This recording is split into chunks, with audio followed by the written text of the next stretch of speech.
Testing, testing, 1, 2, 3. Testing, 1, 2, 3.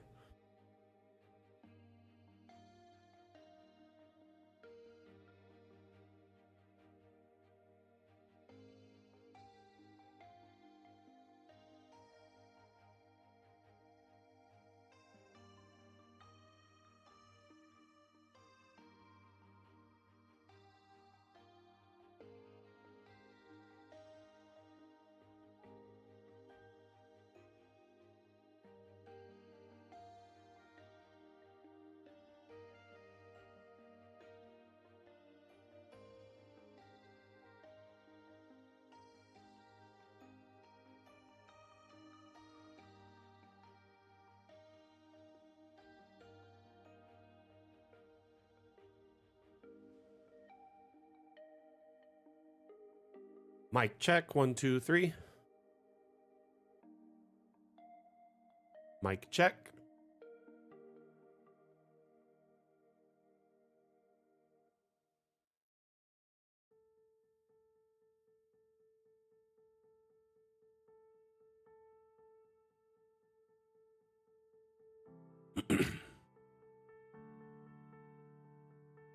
Oh no, where's my camera?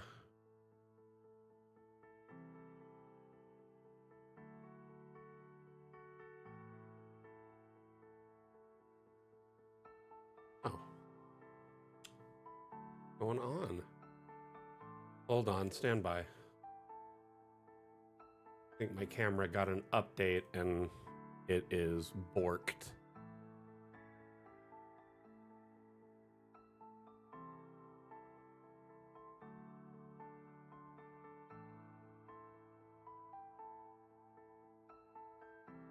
That a little bit. Hey Atlam, how you doing? Welcome back. Sorry for the little technical difficulty there. Honestly, a lot of times I'll have all my stuff configured and then when I go live, it just resets. I don't know what I'm doing wrong. I've been doing this for years and it's like a newer thing that I've been doing with the last year or so. It's frustrating. Part of me wants to go through and just like wipe my OS and refresh everything, clean it, new installs of everything, because there might be some like weird stuff in my registry or in the installs of these really old programs. Yeah, it is a well-deserved winner. So welcome back, one and all, to the Dam Challenge. Of course, this Dam Challenge is power was the theme. There was 11 entries in this Dam Challenge, and oh my gosh, it was so hard to pick a winner. I spent a good 4 or 5 hours yesterday and today poring over the maps and like trying to decide, which was the hardest part, I think, trying to pick a winner, because there was some amazing entries. But our friend Old Swamp Gas clutched it with a win. And I'm not gonna lie, it is a really good map. Watchtower, how you doing, buddy? Welcome back. Bring the mic in a little bit closer so I sound more personal. Noticing my camera is like way washed out. Hold on. White balance is set to automatic. Okay. Let's do... No, guess it's right.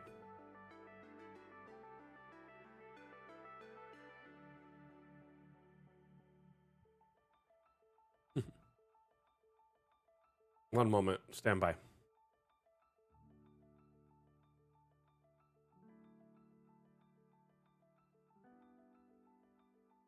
Can definitely not wash myself out so much if I turn down my gamma.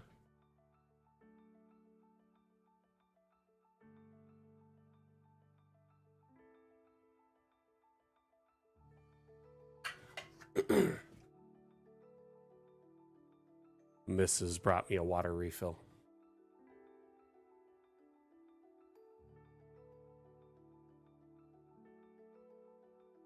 I had an amazing week. How was your week?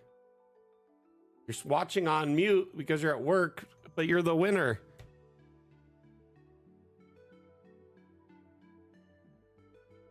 Alrighty, let's dive into this map. So how was everyone's week?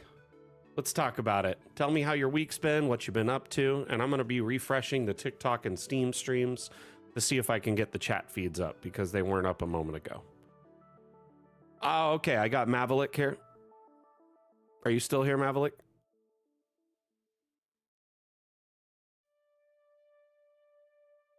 And I've got Steam. We're all good across the board. Fast-paced week. Hope it was okay. Fast-paced can be bad or good.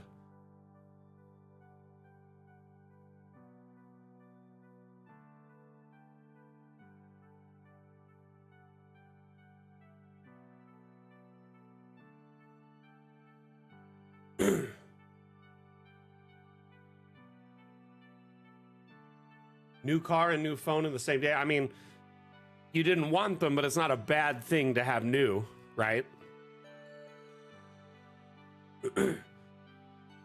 So, today's stream is the Dam Challenge. We're going to be reviewing entries from the Tower Dam Challenge. Our winner was Old Swamp Gas, who submitted this amazing map called Tortugan Tower. And it is such an enamoring map, but I love that it's set on the back of a turtle. That's always a fun build when you have like a wandering map. Hey Jay, how you doing? Welcome back. Yeah, can we congratulate Swamp Gas? You know, we can't all win, but we can all be winners. You know what I mean?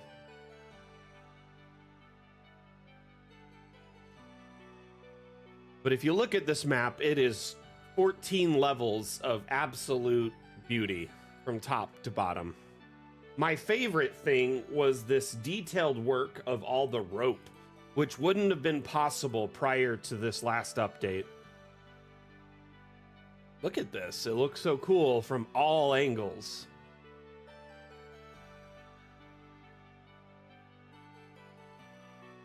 What's what kind of phone, what kind of car, Screw Lost?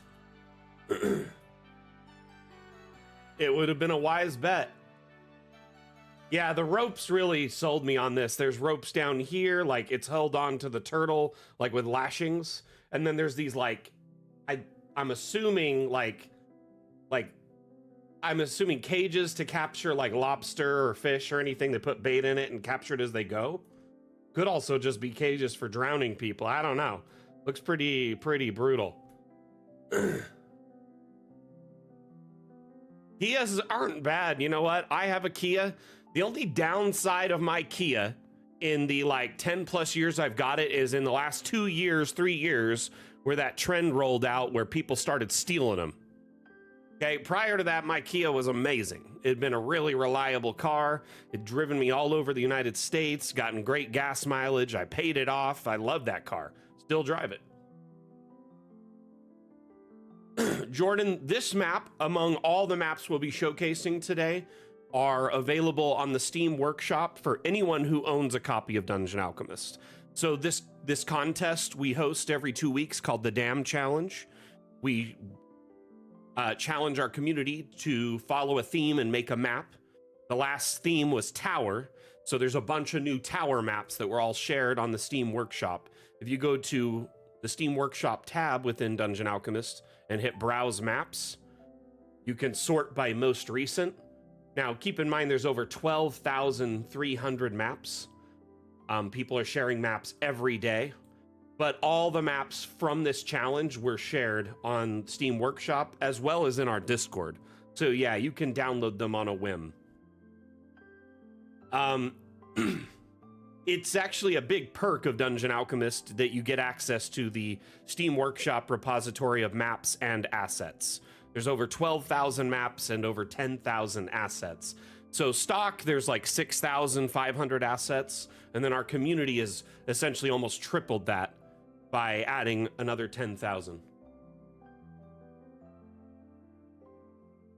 Oh, it has a manual? That's kind of rare nowadays. That's really cool.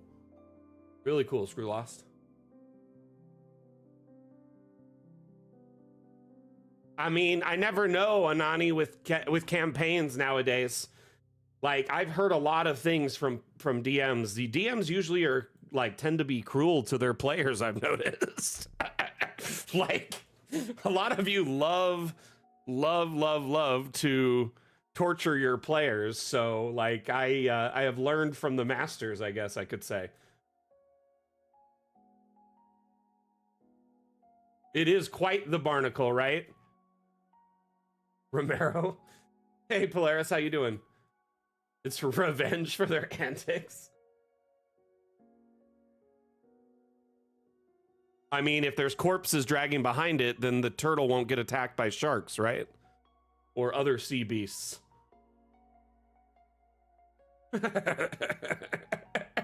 There's some logic to this, okay? So, yeah, I mean, in the real world, it's constantly messing with you and trying to, you know, just really break up your cadence and ruin your day. So that makes sense. Okay, you're an RLDM when you're trying to mess with your players. I get it now. Well, the creator of the map, Swamp, is not active in the chat right now. He's watching from work, so he's muted. Can someone type in chat and say, what are these for? What are the cages for? We need clarification. Hello there. Crab pots? Okay, I kind of figured they were like lobster or crab pots, but also I kind of figured they could be a torture device. Dragging prisoners, whatever. Megalodon bait. How you doing, Arteris? Welcome back.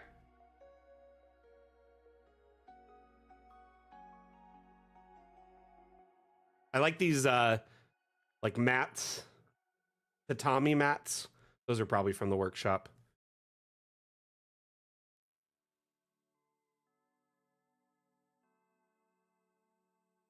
I have to show how the ropes link. So now in the last update, a lot of objects that have linkages got like a fix. So like the rope that you see between here, it's from this object called, well, it's called a connected pole. Oh, pole, wood, rope, connected. Weird. It used to be called connected pole. Anyway, you can then tell it to connect by creating a link between this and other objects of the same type. So here I could create a link, and that link follows that rope as I move it. So essentially what our friend did here was put poles down here, poles up here, poles all over, and create multiple linkages between them. That's actually really clever in itself, because it creates these kind of cool, like latticed rope work where it seems to be almost like it was it's the lashed up, you know what I mean? There's a few objects that do this. There's like a pole with chains on it. There is these, a lot of different objects. When you click on them, if you see this image, that means it can link to other objects.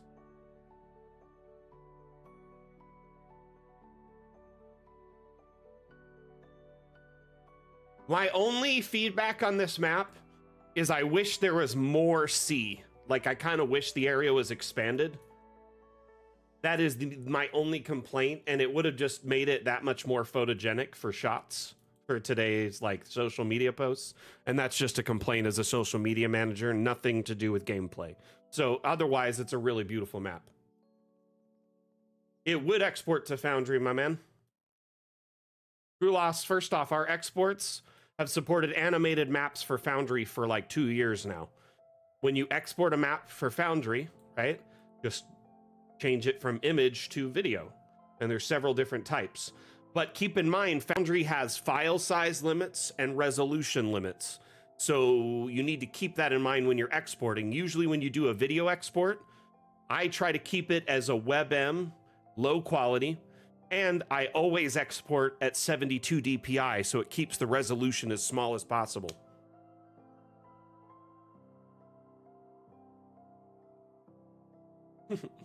No, like I was just like wanting a little bit bigger area for screenshots, and I didn't really like Like that's literally like a first world complaint. It's a community manager complaint, not a map complaint. I love how the tower keeps progressing though, and there's just like little things all the way up. Beautiful little map. What do y'all think of it?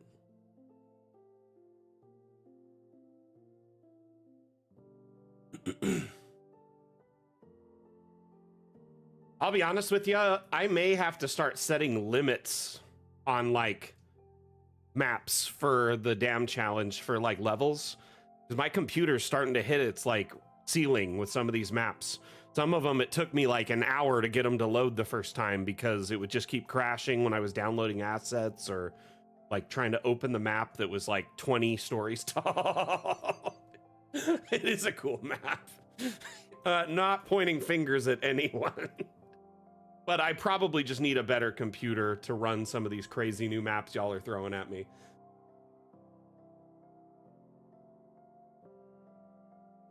It is lovely, right, NPC? I think it's a beautiful map.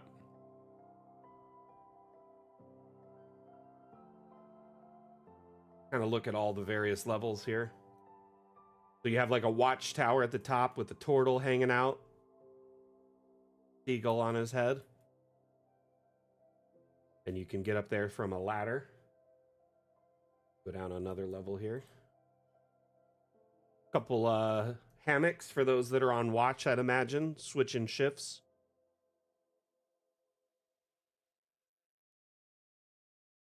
They do need to do some optimization, Blue Mage, like soon.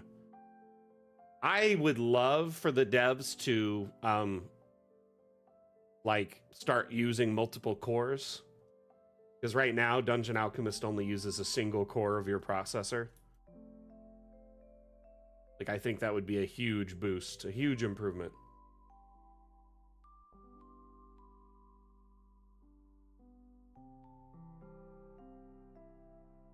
Are you talking about the foam in the water?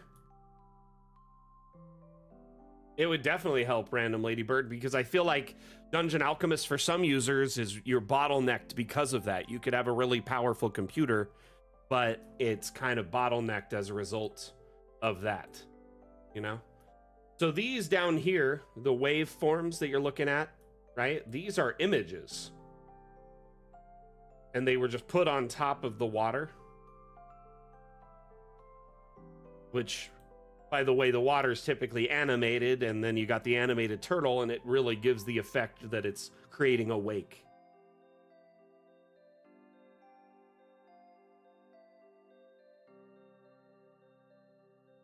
I love the little boat area down here on the bottom level. For the average user as well, yes, for sure.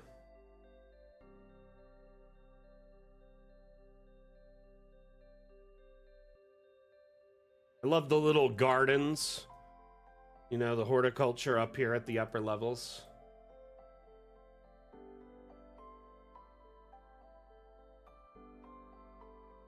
Those are likely on the workshop, but they could be done through an abstract. Yeah, Wave Foam 4, they are on the workshop.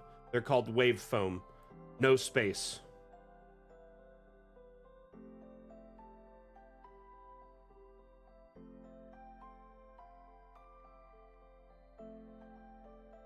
Swamp, if you're listening, can you tell us your thoughts on the build time for this map? How long did it take you to make? Does kind of have that, a bit of that feel. Oh,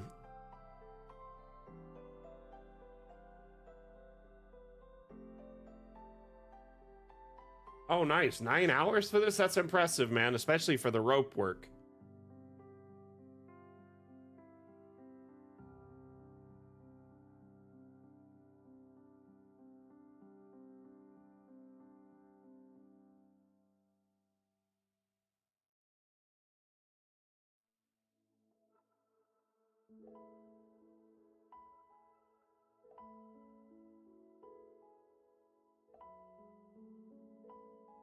Notice it's got a minimalist feel, like there's not a ton of detail per room, just like a table with an item, a couple items here and there. You know what I mean? Which I'm sure helped him save time, and as he kind of used the same stuff on each level.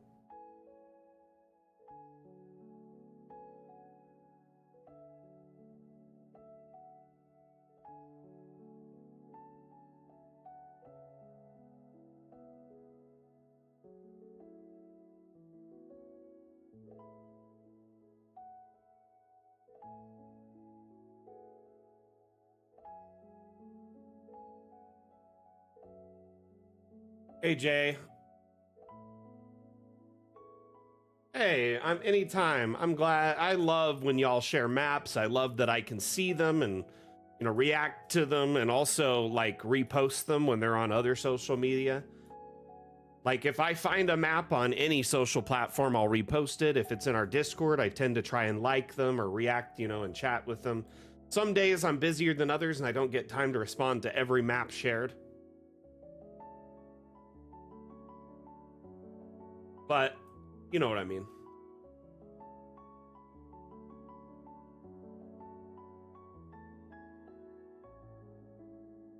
Interesting thought. Swamp could be good.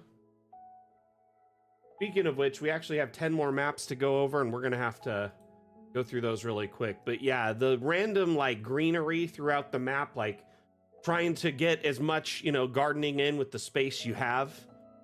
Vertical gardening particular, and you got some animals and stuff. It seems like these people are migratory, kind of like a water world type scenario where they're trying to make the best of it. I'd imagine there's 20 to 30 people living on this. You always have fishing as an option, obviously. They have the crab, whatever, catch crab pots, right? Right? It's a good combination. With the weaved, like, wood floor or the bamboo floor or whatever. Acid Rain, welcome to the stream. My name is Mac. I'm the community manager for Dungeon Alchemist. By just getting into it, are you trying the demo or did you actually get a copy?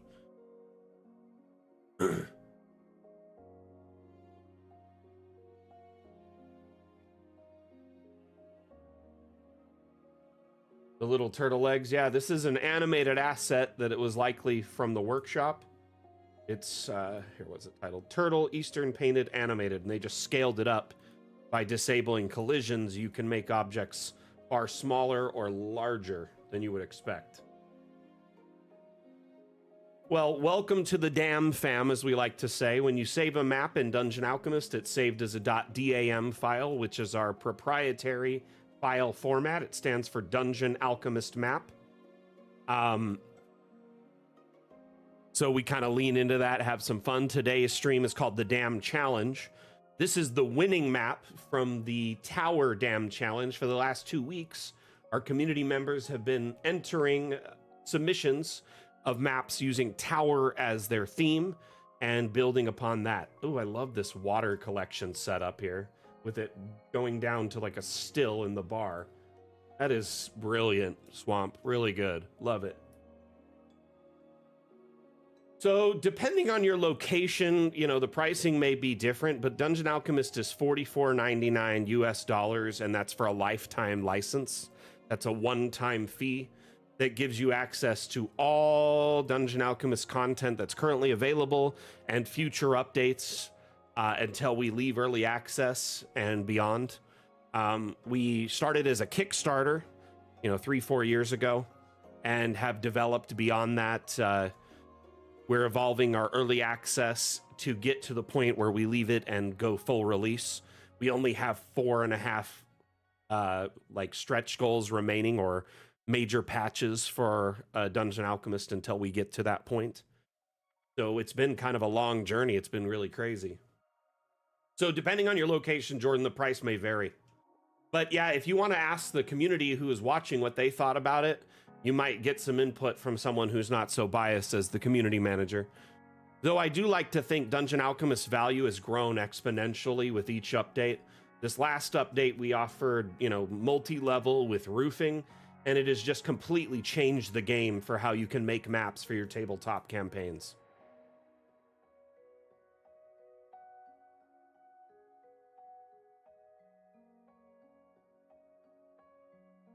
Atlam, if you want to grab the link for that stream, you can share it. I'll be okay with it. Though, I gotta say, Swamp, your name, man, every time.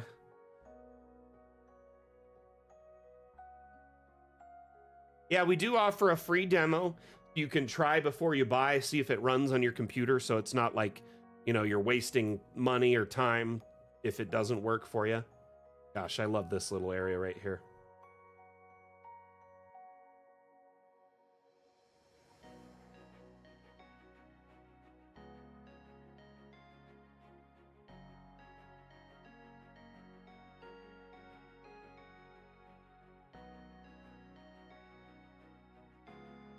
Alrighty.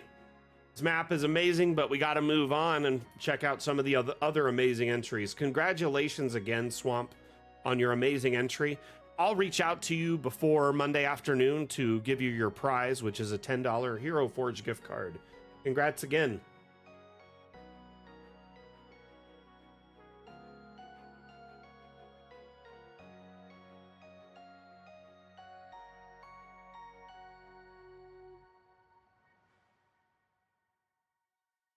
So Acid Rain, I will let you know, our maps export in like a top-down, ideal for tabletop gaming as an image or a video. So it's not like a 3D export of any kind or a game engine export. So just keep that in mind. But it could be used for video game design if all you need is images for your backgrounds. And a lot of people in our community make maps just for fun as an art form, cathartically, because it's actually pretty dope to make maps. Kind of Sims meets Dungeons and Dragons. Sims meets Baldur's Gate, I guess. Okay, let's move on to the next map. We're just gonna go in line. You mean for fun? Nice. Nice. Swamp, you did great. Thank you for this amazing map. Congrats again. You know, Toasted, I've heard that a lot, and I'll tell you from someone who does 3D printing like an absolute ton. I have 3 3D printers. I've always loved this thought, right? On paper, it sounds amazing. But at the end of the day, exporting a Dungeon Alchemist map as a 3D file would be problematic for several reasons. One, half these maps, 3/4 of them, I would never want to 3D print because removing the supports from some of this stuff would be insane. That's like just from someone who 3D prints a lot. I got so sick of supports, I either do dissolving supports or minimize how much I use them. Now, that being said, Dungeon Alchemists wasn't designed with 3D export in mind. It was always designed for top-down, right? Many of our assets are kind of smoke and mirrors. They look beautiful on the surface, but in reality, they're a simple shape, like a square or a rectangle, a cylinder, and they're wrapped with a beautiful wallpaper. You know how you could put wallpaper on a wall or a picture that makes the wall look super detailed, but underneath it's just a flat, simple surface, right?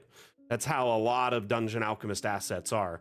So if you tried to export it as a 3D file in its current state, it would just be a bunch of undetailed gray blobs, most of which are simple shapes, without any like crevices or textures or surfaces.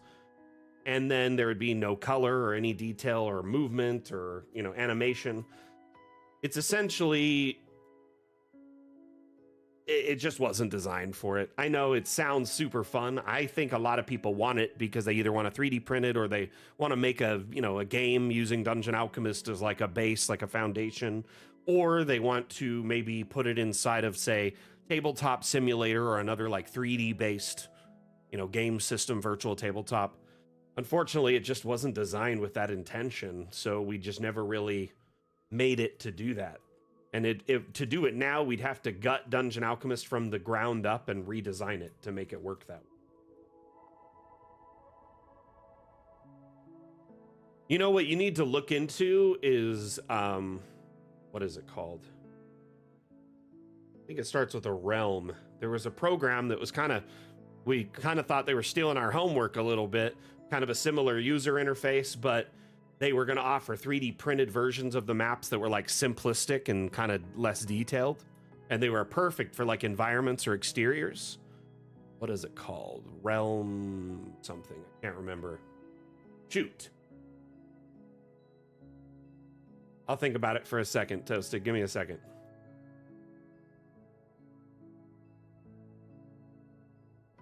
Do you all remember what I'm talking about? It's like a map making program. About a year or two hit the scene, and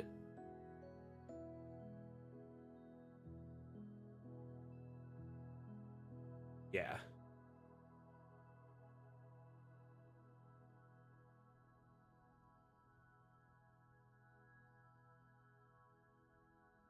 My brain isn't working. Nordinavian. That's a good question. You know, I can ask the art team to see if they plan to add any more. As of right now, I'm not aware of them planning to add more colors at this time. But you know, they are open to suggestions and love community feedback and always try to adapt to it, especially if it's shared through our Discord or our Upvote. Our Upvote is our roadmap and suggestion board. This is a brilliant little tower here. The inner structure is one of my favorites.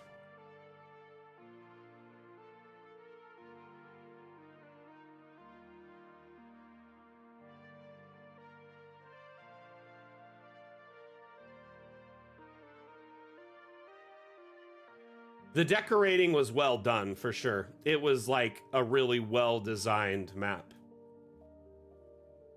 And it's got such a a random like assortment of items and styles, but it still works well. You did, thank you so much. Honestly, Acid Rain, you know, with practice, a lot of people get really good with Dungeon Alchemist. You know, a little bit of mapping each week, and you start becoming like a really talented cartographer. I've watched many cartographers in our community grow as map makers over, you know, several months to several years, and it's always fun just watching them learn and excel. This area right here is a bit of brilliance. Then you come up to the next level and it's even more fun, just like library, storage, lots of rugs, this lovely little magic circle. Noticed I've got abstract lights. Wait, no, the abstract lights. Wait, oh, did we release it as just like an object? I didn't know that.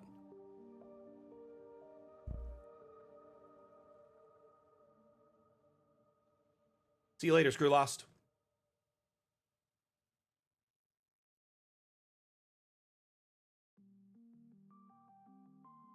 See that? Yeah, what they did here with the individual floor pieces is great too. These are likely separate rooms. So here you have like one, here you have another, here you have another. They're all the same room type, but they're different rooms, I believe. Unless they went in, because like getting circles like this, it have to be a separate room. But it's just a wall-less room in the same space.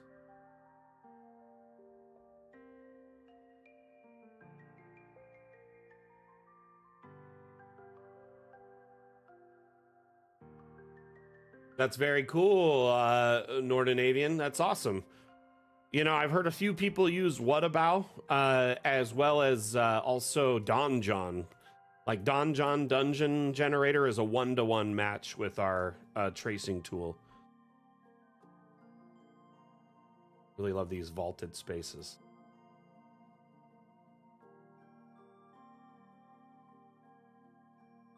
Seriously, fantastically done.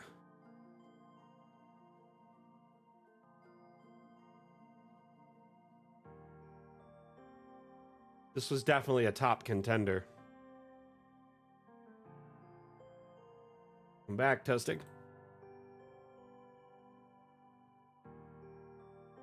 You were sorely missed for the last minute.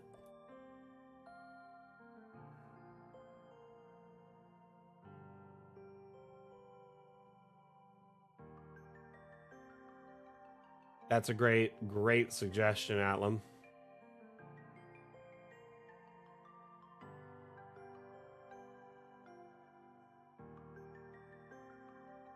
I like the idea of using teleporters to get around the place. Really no stairs. You know what I mean? That's definitely very bougie for a wizard or warlock or whatever. Hey, Master Tom, how you doing?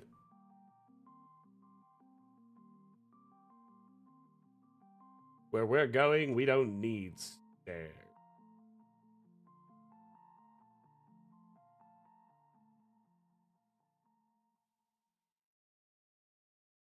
Wonderful. Wonderful, wonderful. Thank you for asking.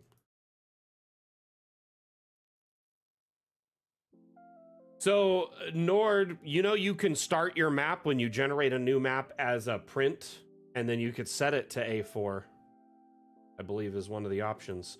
So then the map would be A4 sized only.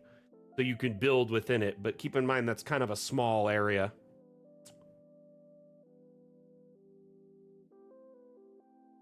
The option I would recommend is build a digital map of any size you want and then rasterize it. You can split the map up using digital tools to split it into a bunch of A4 sheets. We don't have anything like that built into Dungeon Alchemist as of yet, but in the future we hope to.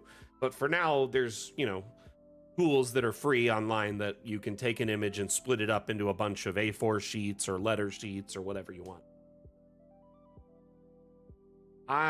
Let's see here.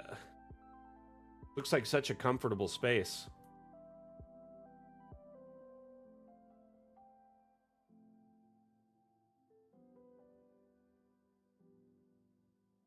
This little area right here looks cozy AF.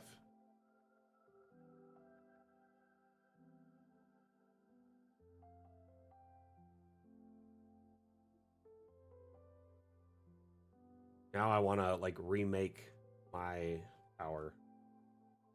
I made it prior to this update and it's been so long. Oh my goodness, that's so beautiful. Lovely. Absolutely wonderful. See if there's any downstairs floors. Some underground stuff hiding.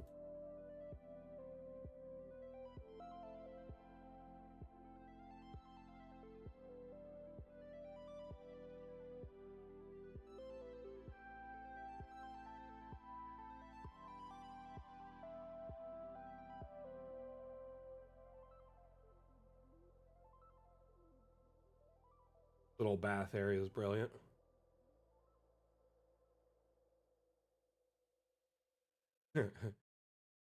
It is a legacy tower, man, but now I want to like make a new age one.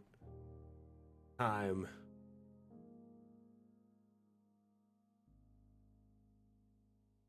Brilliant map though.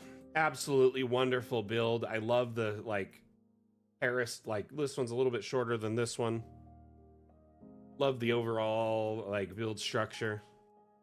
I love the portals on the individual levels. This wizard or whoever runs this tower really knows how to travel. They don't want to walk upstairs. That's for those who don't know magic. All right. Move on. Check out this boathouse and then we'll move on. A little bell tower. And like a little dock.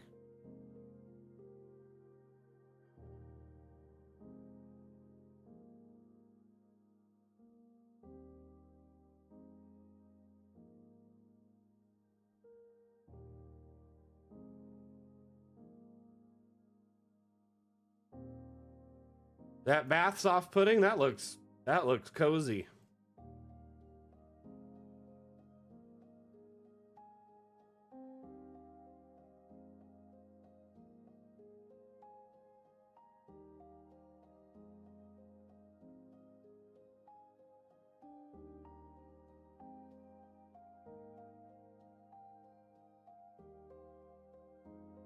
You mean the ones by the bed here? Little personal bathtubs?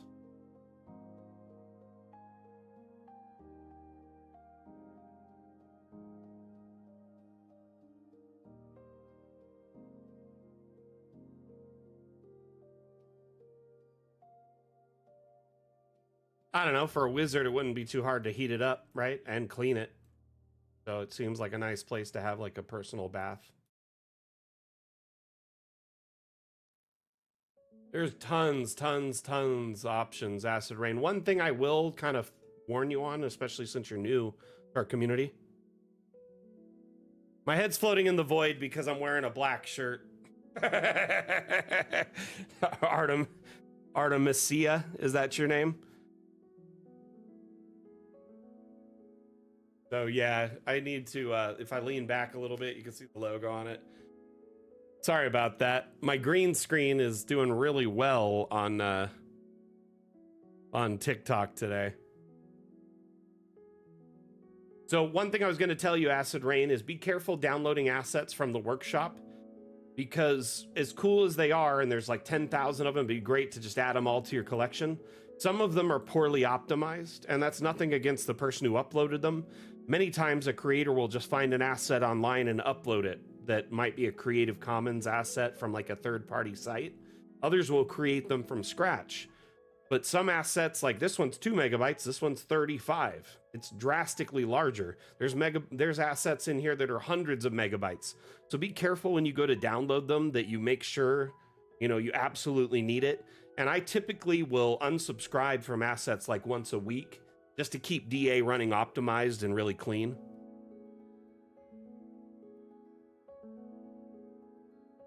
It does feel very Skyrim. Got a good feel to it. And the design, the floor patterns, like everything really well done. The beautiful map.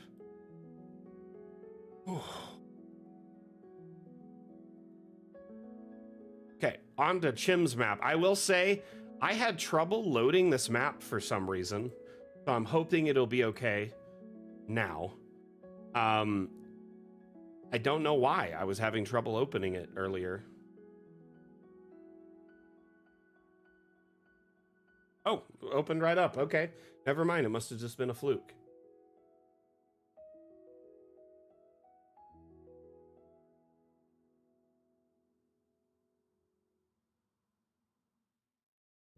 So one thing about Chim is she always likes to make maps that are kind of mind-bending and almost like a dreamscape is what I've noticed,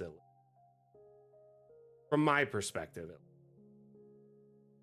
And if you're looking at this map already, it's got some kind of otherworldly stuff going on. I wanted to get underground, see if there was anything before we moved on.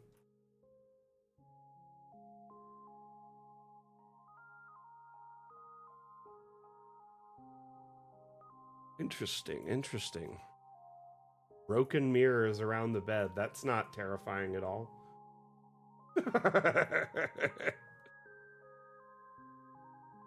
And then we've got, you know, the android baking all the food.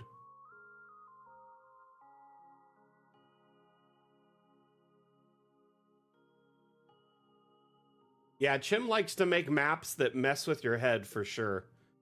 I do think Chim is, you know, using Dungeon Alchemist as an art form and as an expressive art form, not necessarily for tabletop play.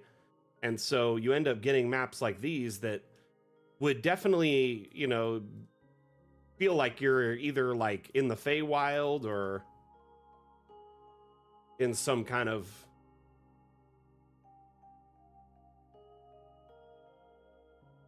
I don't know. Either way, but I do think that Chim's work is fantastic. I really appreciate the work she does put into her maps. And every time I open a new Dam Challenge map, I'm always blown away with the level of detail and like all the things going on. It is quite a spectacle, to say the least. It does have a surrealist kind of vibe.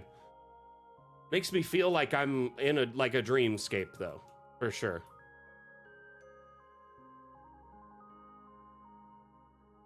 Here we're up to the next floor, and we're continuing the same vibe where, you know, things just don't make sense. But it's also beautiful at the same time. It's almost like the floor tiles move to where they need to be.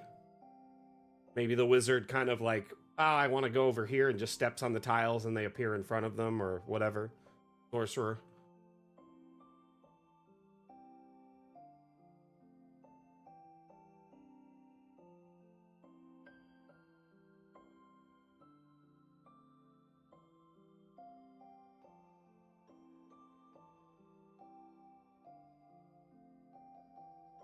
Jim, are you still here?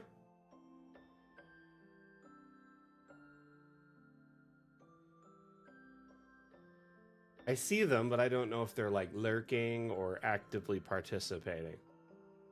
Would you love to tell us a little bit about your map? Like how long it took to make and the inspiration behind this quite surrealist map?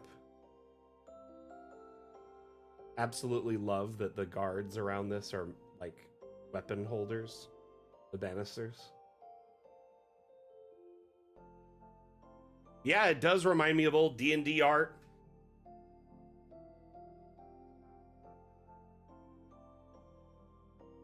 Or Asia.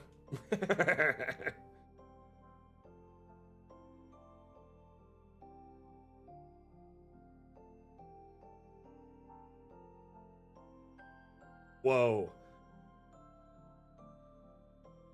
If you're gonna have a library, it better be a maze. Look at these. Those look like mice, not rats. I don't know, the tail. Hard to tell. The ears feel like mice. Either way, they're like contemplating life.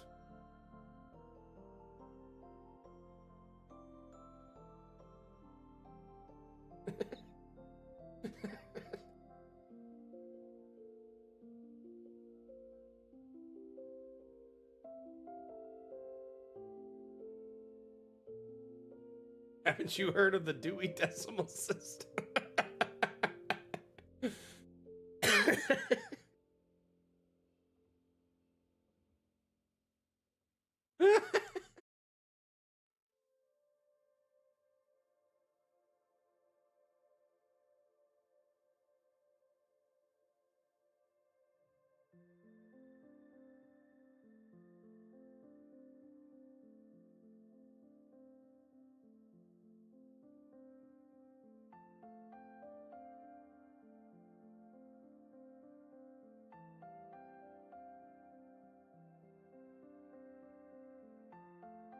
Cranberry juice?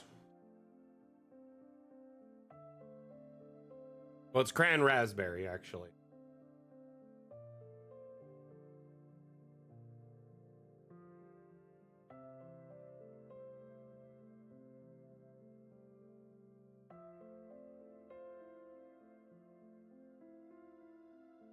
Good for a healthy immune system.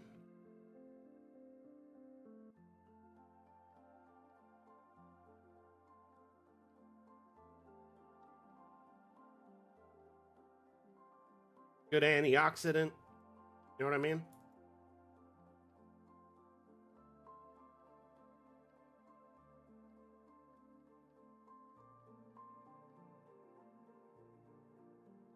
Sure what's going on here, but these look like some form of like biblical angel.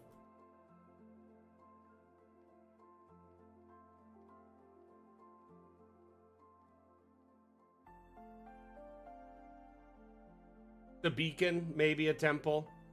Honestly, Chim, it's fantastic. Whatever it is.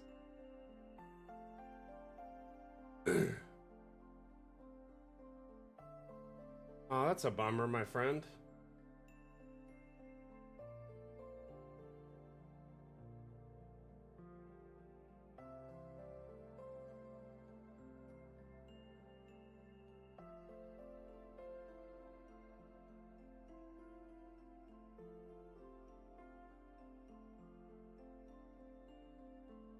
Very cool.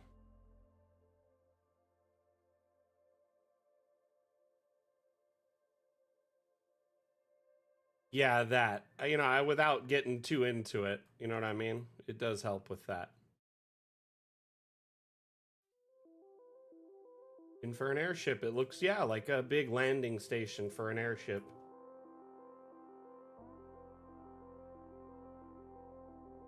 Imagination.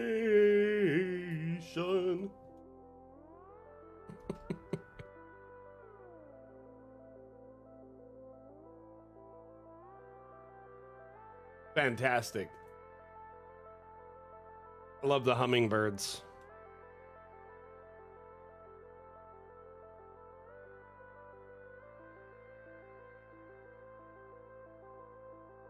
I'm gonna pause this one. Put them on a different animation from the rest. They're not all in sync.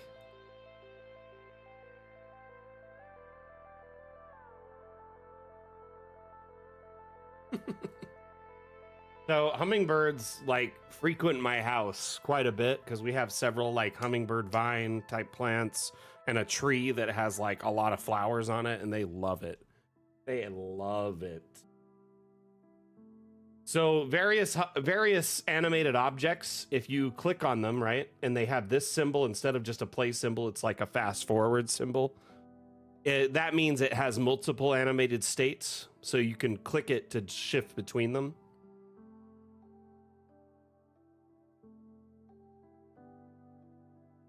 And primarily, you'll only see this symbol on assets you've downloaded from the workshop.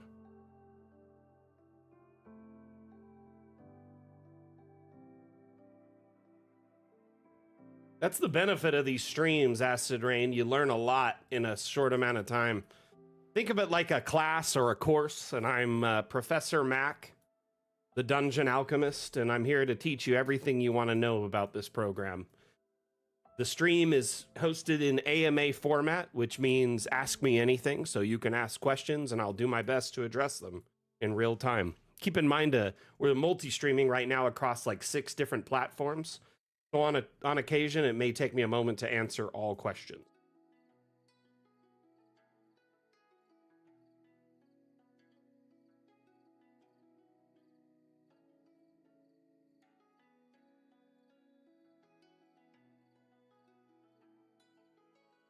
Yeah, Chim, tell us, what's the inspiration behind this? I love these little signs you put in all your maps, by the way. Absolutely love when I find them. Mushroom, mushroom. Yeah, all of the butterflies are dancing at the same time. Badger, badger, we need just a bunch of badgers doing the dance. Oh, honestly, it doesn't make me mad. You can call it a game if you want. I mean, for the most part, though, it is a map-making tool and an immersion utility. We don't really have any game type, things, achievements or a story or music or anything like that. But it is kind of like Sims, which is a game, so I get it. So to me, I don't really care. Our devs might take it personal, but I just set the record straight.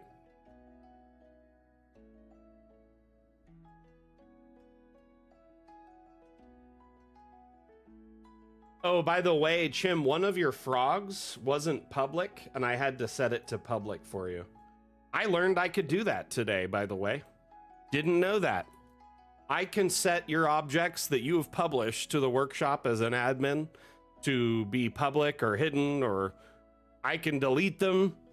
I can report them if they're copyright infringement, so I might go through and clean it up. I did not know I could do that. I really love the little garden apiary over here.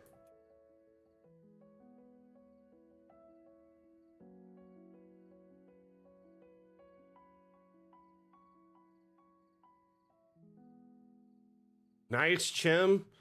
You've published over 100 assets now? Is that what you're saying?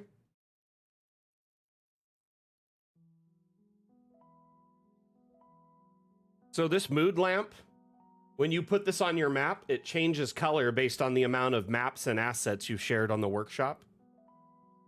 So I would love to know what color yours is now. But that's my color, red, from the amount I've uploaded. Congratulations, Chim. Congrats. But yeah, I couldn't open the map until the frog was public. It was giving me guff. So I fixed it. I think when you uploaded it, you set it as hidden. Which, simple mistake, easy to overlook.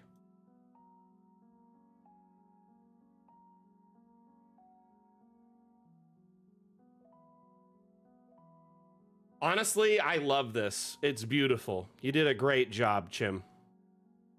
So are all 100 of your assets on this map?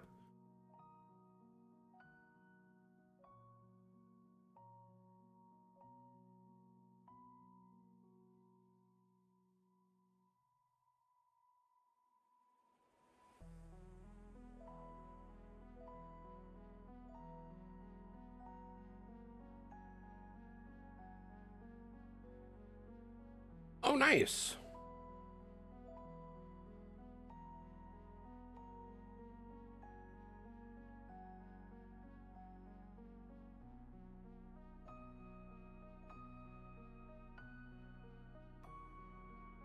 I really love the scattering of the rocks here, like the arch that you did there, like a crescent, almost looks like a crescent moon around.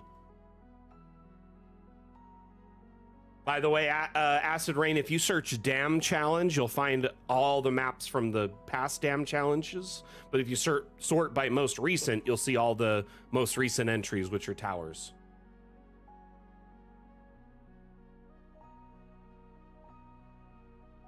Yeah, it's a beautiful map, Chim. Well done. Congratulations on this beautiful entry. Like, you did a great job.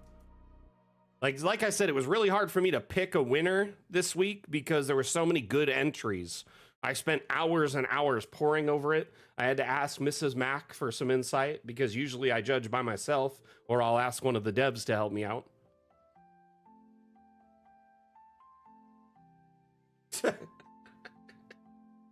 Oh, Blue Mage. Oh, gosh. Okay, Anani, hopefully this doesn't crash my computer. Here, let's open a basic map before we do it. That definitely ages you there, Blue Mage, your rapping style.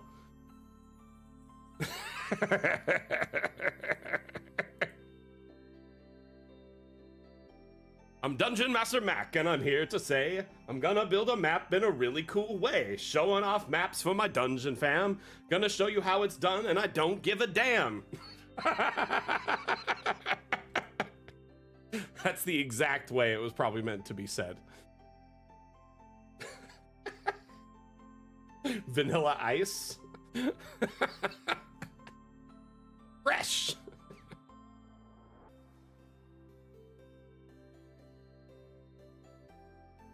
So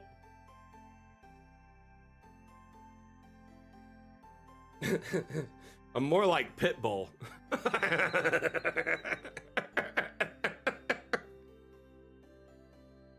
Oh, there is no hair here. I'm not putting on the vanilla ice wedge here.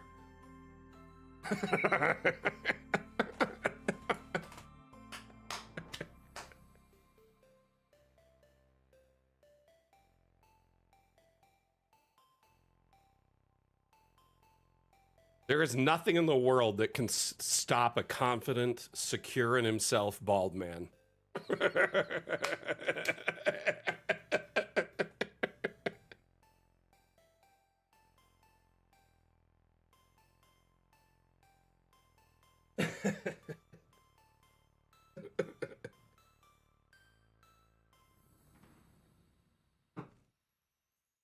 Please don't.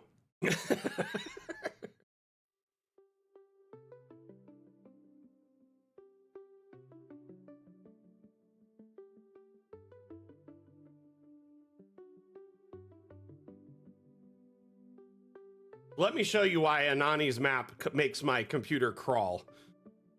Because it is, like, insane. This thing is quite insane. It's intense, okay? It's beautiful from top to bottom. And was definitely a top contender. Oh my gosh, I didn't notice you hid your cat down here. Nice little Easter egg watermark.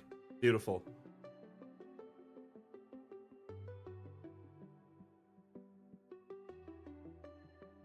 Void in the void.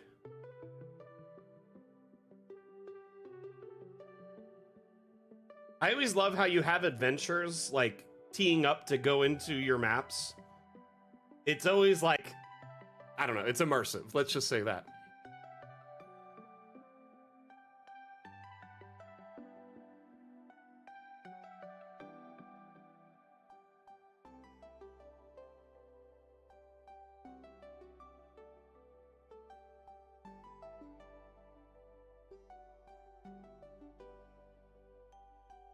What is this ledge right here? A hard line.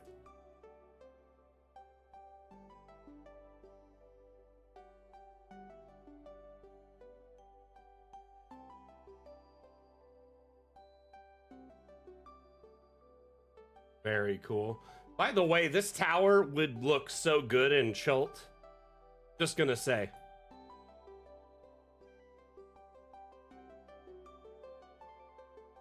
So essentially you made a massive pit on this side.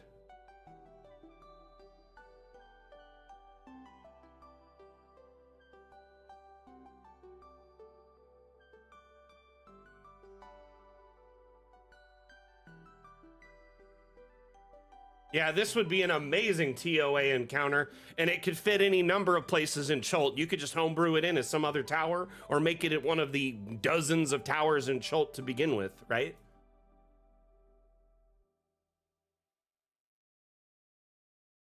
A little jungle scape around, full of predators and problems if anyone wants to try and traverse. Got a jaguar here, a wizard crab. Don't want to... Crab's bad enough, right? But a wizard crab? Come on. Yeah, it could work for Oralunga. You're right, actually. The druid is on the loose.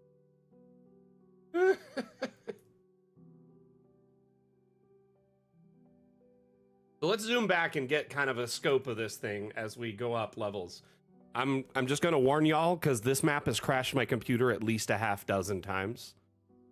I don't know if we'll survive to the top. We'll see. Well, we'll definitely check it out in first person. I just want to show people the scope of it. And I'm glad you made it navigable in first person, because typically your maps aren't quite navigable that way. I appreciated it. Let's just say that. It's not a deciding factor in what wins. This one's called Cthulhu's Cult Tower. Atlam, can you get the link for this one and share it with Acid Rain? You did a great job in making it traversable. I think one of the things I do with my maps is I build the map, but while I build it, I walk around in first person to see how navigable it is. Because you want to make sure that your encounters aren't jammed up, like where your players get like stuck on each other in areas and can't move, right?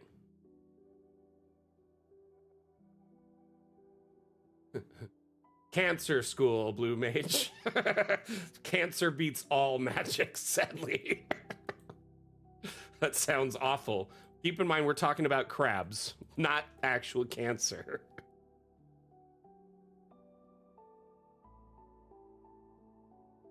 This thing is nuts. It definitely makes my computer... 36?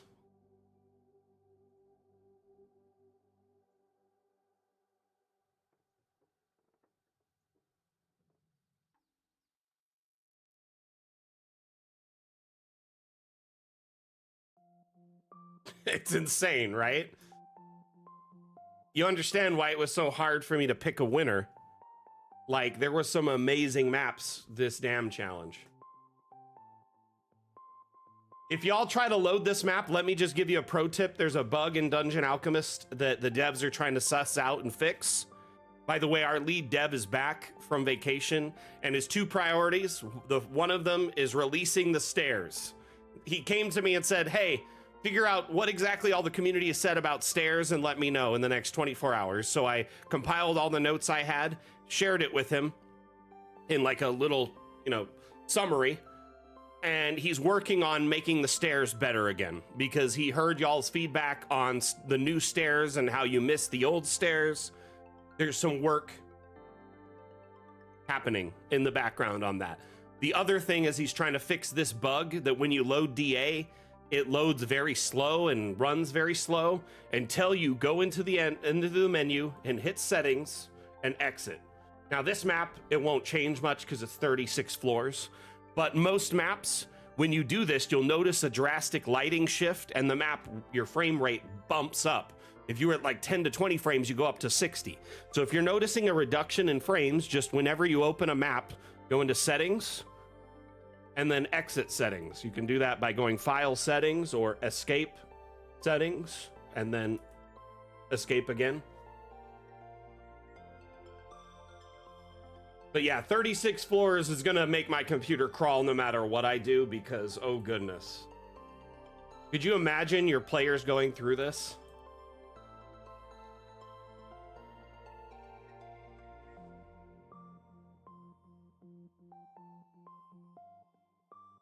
Here, let's do it as the fox.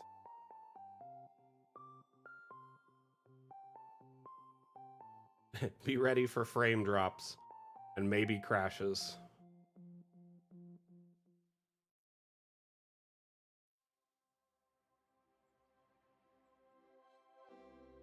Can't even see the top from this angle.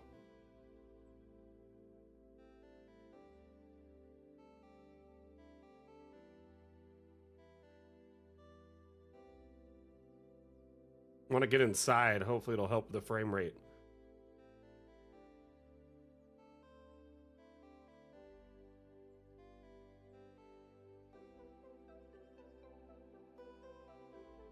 No!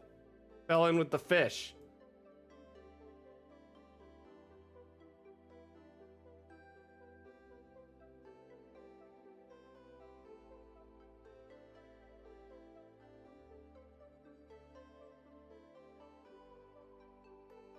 It's a nice view.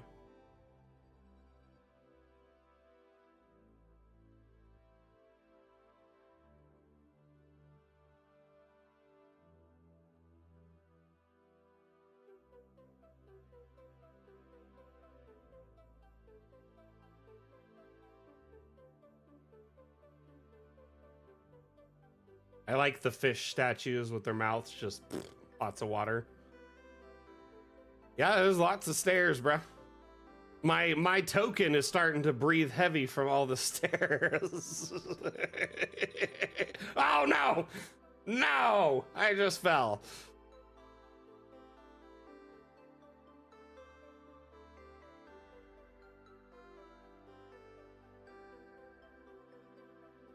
Getting in Mario Party fights, that actually sounds fun and horrible at the same time. That's how you lose friendships and family members.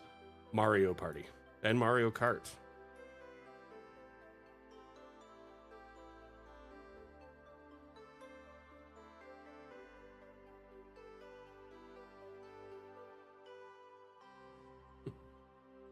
This is more like Legends of the Hidden Temple at the moment. Those eyes creep me out, by the way.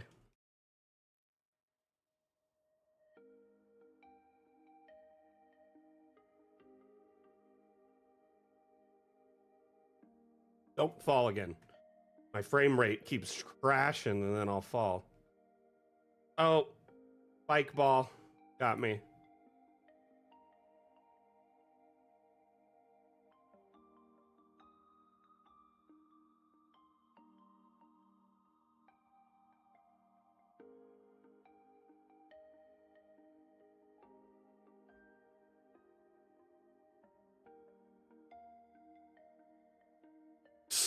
No, thank you. You should have warned me. Hello, I need like a warning before I'm gonna go into this many animals that want to kill me. Yeah, Nani, how long did it take you to make this, my friend? Hey, look at this gelatinous cube. Tomorrow I'm playing D&D again. Very excited. Very hyped.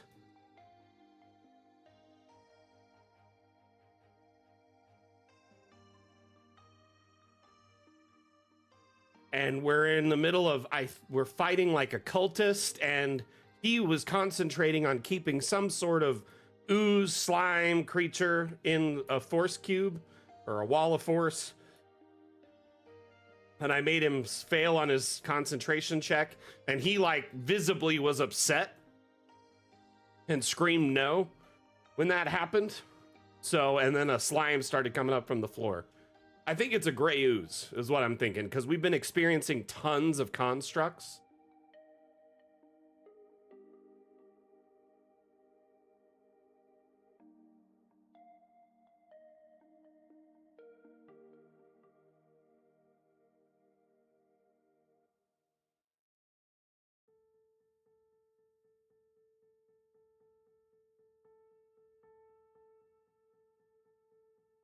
I can't go any faster or I'll fall. Or it'll crash like it just did. Y'all need to understand I'm following kind of a set amount of speed that I can at the moment. I think we're getting closer to the top, though.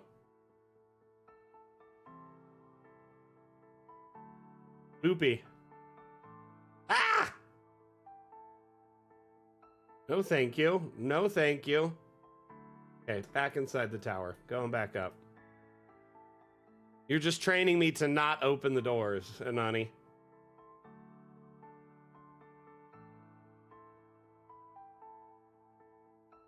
Oh, goodness.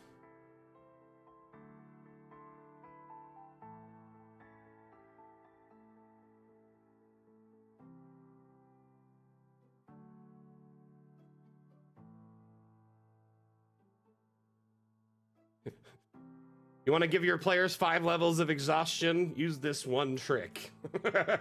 Just stairs for days.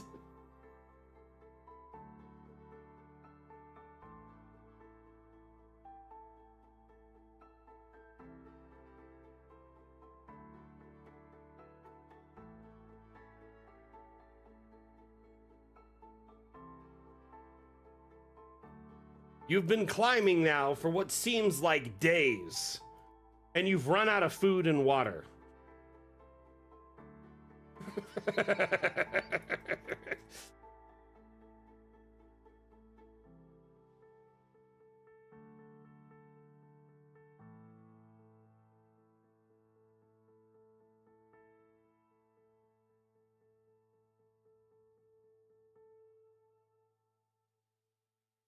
Dang.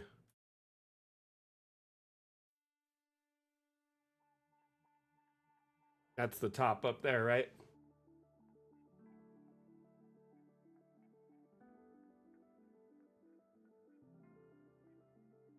Very cool, my friend. You did a great job. Great job.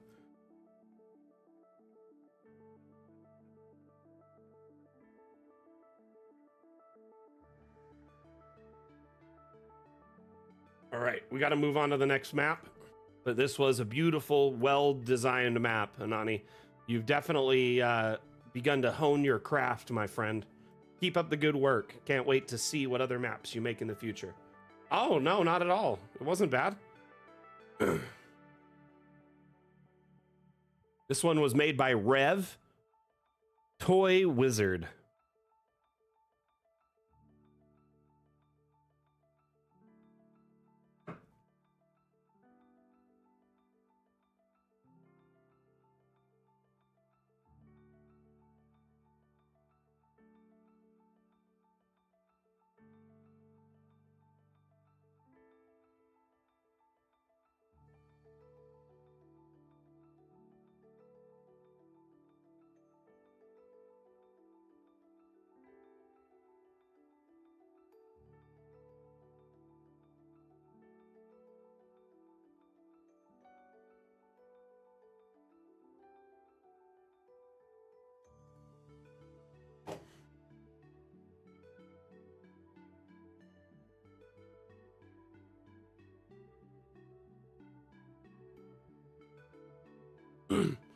So essentially, this is like the big house, which is like a tiny prison. Ooh, I like how you hid your watermark down here.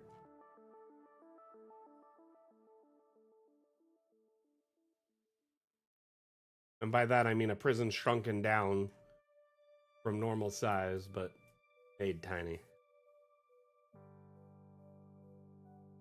I feel like I could be playing Army Men on this map.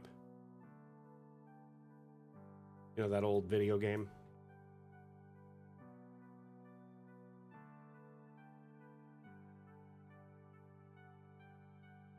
The Borrowers or like an Ariete concept would be pretty dope. For sure.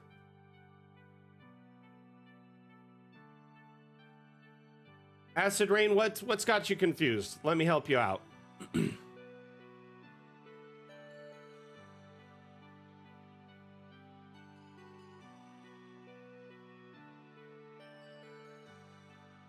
Are you in the workshop within Dungeon Alchemist? Or are you in the workshop within Steam? That can make a lot of difference.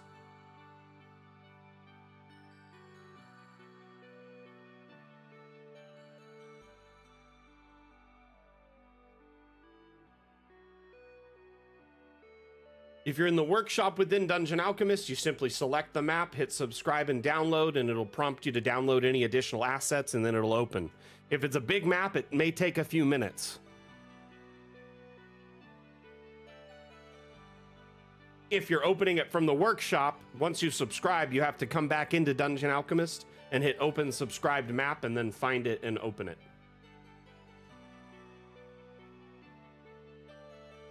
Subscribe is the same thing as download with Steam. But it sounds like you're browsing it through Steam and not through Dungeon Alchemist. Just based on what you're saying. Because when you look at maps in Dungeon Alchemist, all of them say subscribe and download.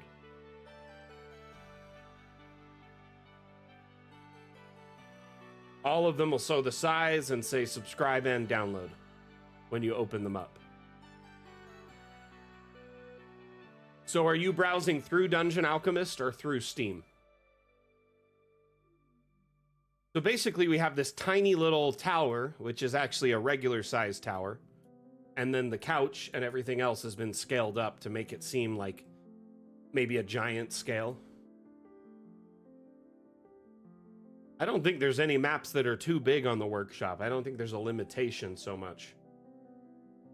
But if you're opening a big map, it may take a while to load on your end, like as you open the map.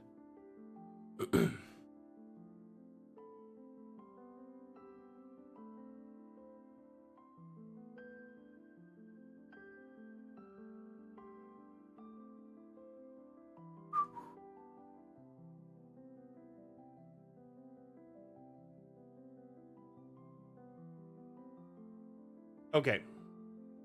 So Acid Rain from within Dungeon Alchemist. Click the Steam Workshop tab. Right? Then click Open Subscribed Map. It'll show the list of maps that you've subscribed to. Right? I mean, in this case, Anani's map. This map is huge. I'm just going to forewarn you. Not only is it 64 by 90 tiles, but it's 35 floors tall. So it's 64 by 90 by 35. So it gets, you know, it may take a while to load. So once you've subscribed to it, you can just click Open Map and it'll open. Crap. I accidentally clicked Open Map instead of staying on this map. Anyway. We'll go right back to it.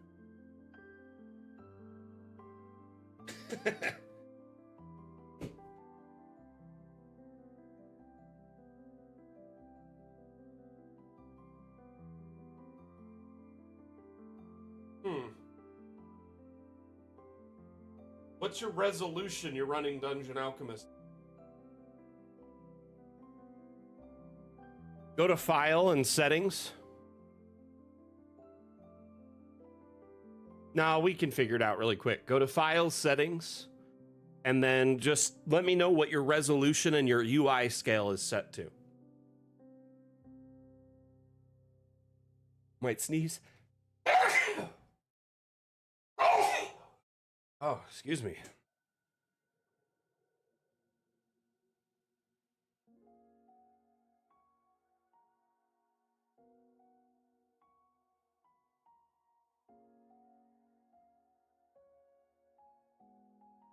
Okay, set your scale to 100% first off, and then make sure, what is your resolution set to? That's important as well.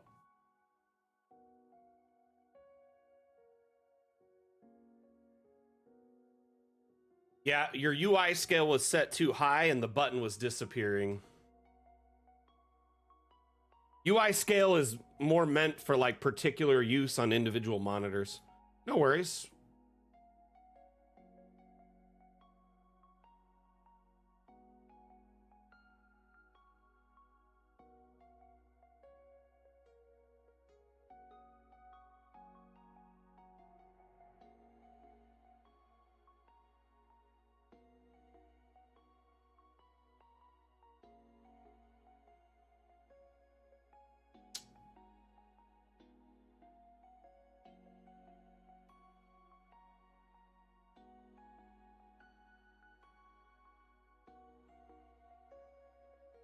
Essentially, you have a whole tower here in what looks like a living room next to some toys.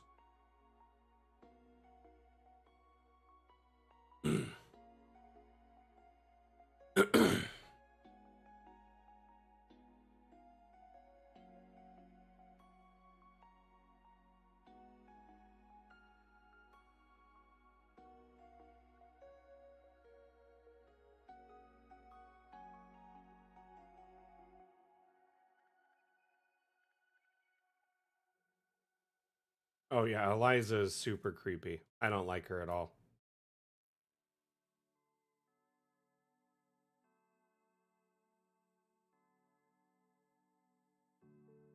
Rev did a great job on this map. I'm always intrigued to see what people can come up with in a round design. And he really used the space really like effectively.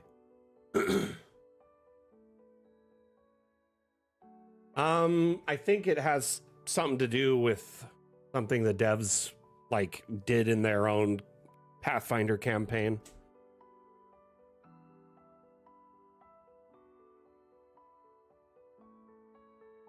A wizard living in a dollhouse in a mansion. And the young child that lives there constantly says there's little people in her toys, but her parents don't believe her.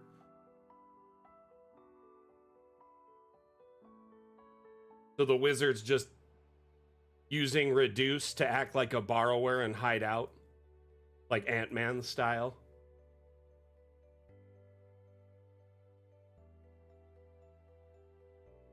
I think our wiki has a bit more of an explanation for Eliza. By the way, if you turn her around, you can pull out her heart.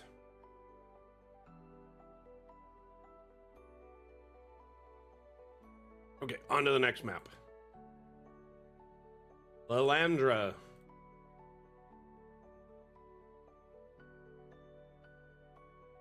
Lalandra was the winner of the last Dam challenge. Her previous map was epic.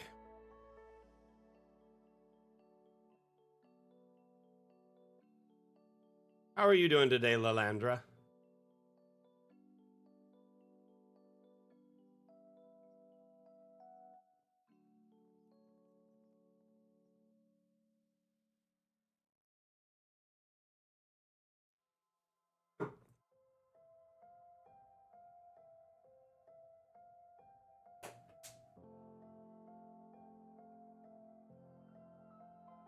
Okay, so map's taking a moment. Hopefully it doesn't crash my computer. We'll see.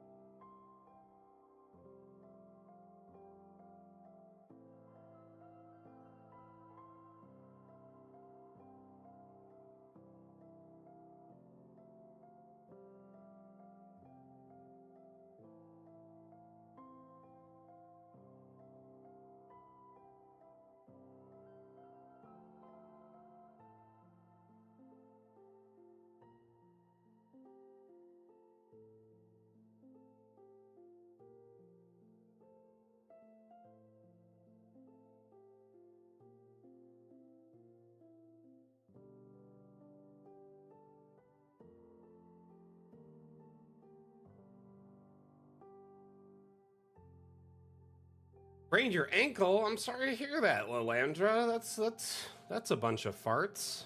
No bueno. Can I just say your map was really beautiful, though? You did a great job.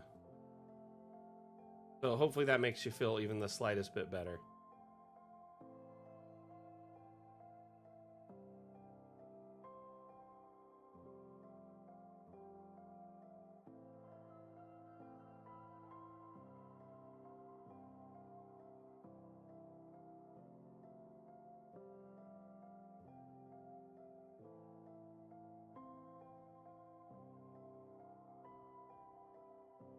Y'all, let's talk about the next Dam challenge. What would you want the theme to be?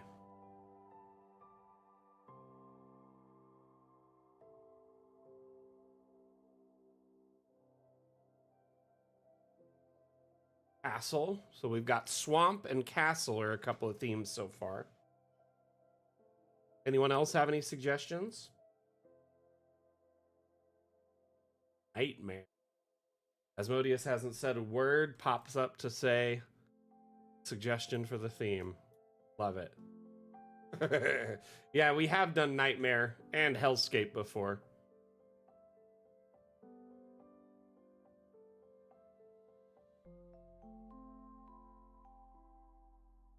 These all look like different colors of Magic cards. Green, white.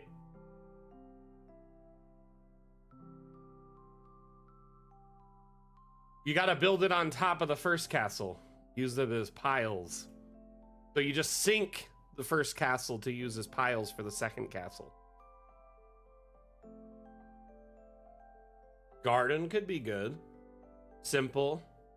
Elegant. But the third one.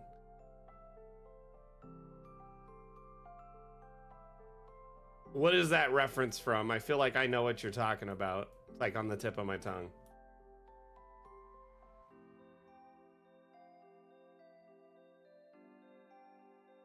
Water, air, earth, and fire.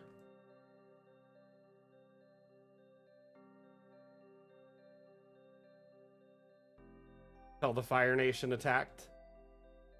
It's Monty Python, that's right.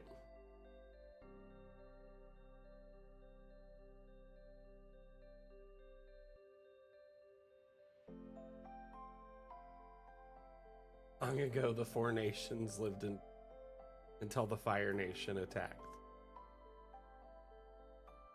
When you look at the tower on the outside, though, the scope of it is absolutely phenomenal. This thing is something else to behold. I'm gonna just turn on the daylight so we can kind of see it. My cabbage. Yeah, that's basically the theme of the stream, is trying to get my PC to die.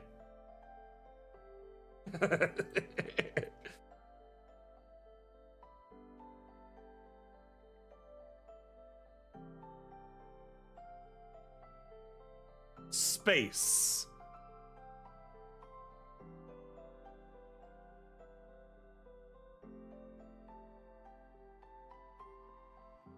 We look out into the universe and what do we see?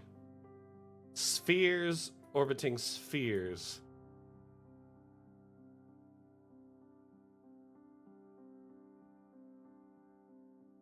Well, let me play this anywhere.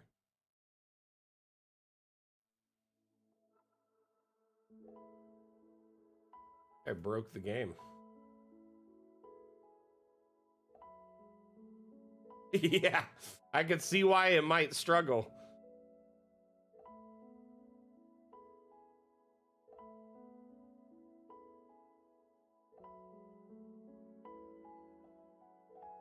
It's a beautiful map, Lalandra. Go down a level? Okay.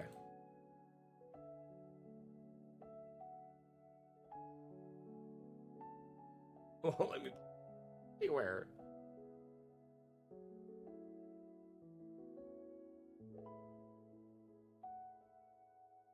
It's bugging out.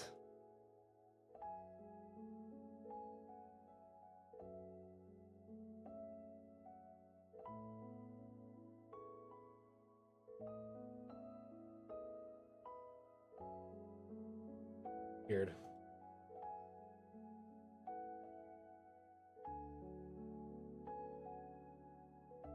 Oh, the magic circle? That makes sense.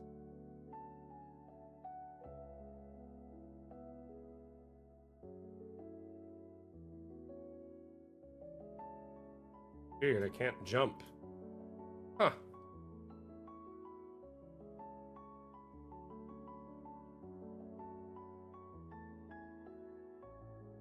Why is my jump blocked? What the heck? Pretty much the size of a map you can make is directly proportionate to your computer specs. The detail and size of a map you can make is directly proportionate to the oomph of your computer.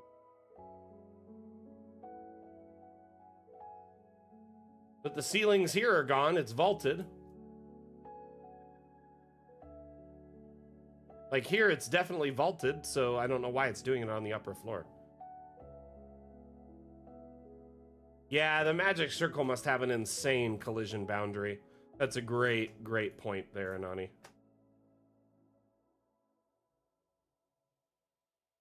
Stuck. Well, fun while it lasted.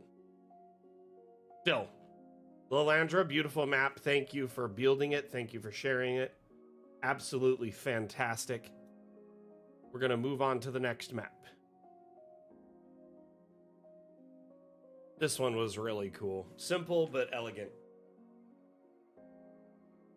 By the way, let's keep talking themes. Did we get any other suggestions? So we had swamp and castle and garden, right? Those are the 3 suggestions.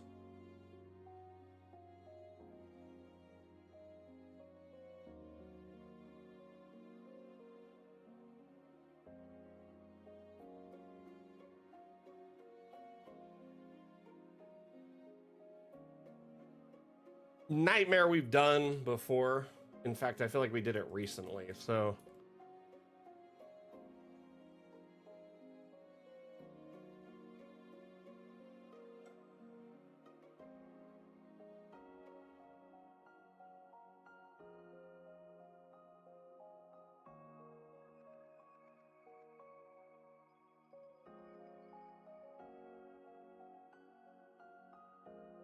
Yeah, garden could be a lot. I think that Lilandra was talking about her maps, the elements on it, because it had all the elements.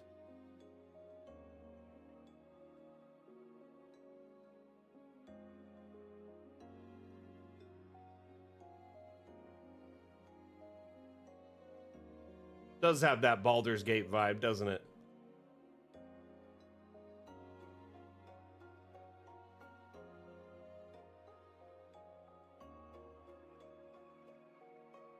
I could be wrong, but I think that's what Lilandra meant.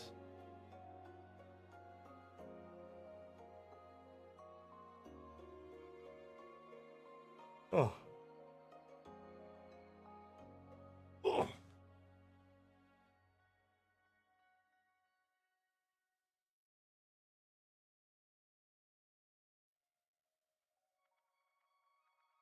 Not everything has to be about levels.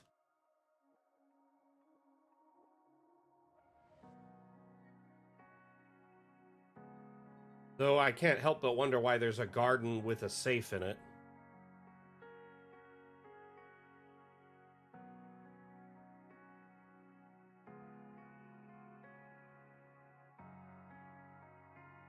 Precious Seas, the Sea Vault, Ballbard.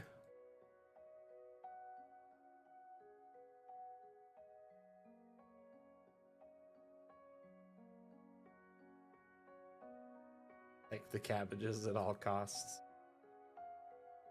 Look, they've got all their defense stuff before you get to the garden, so yeah.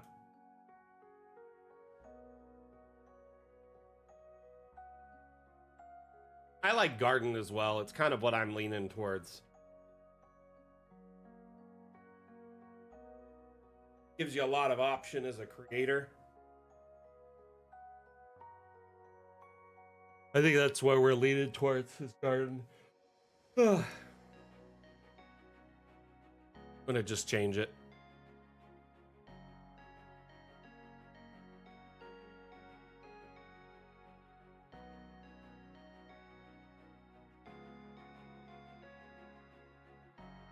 Garden could also be gardens. So.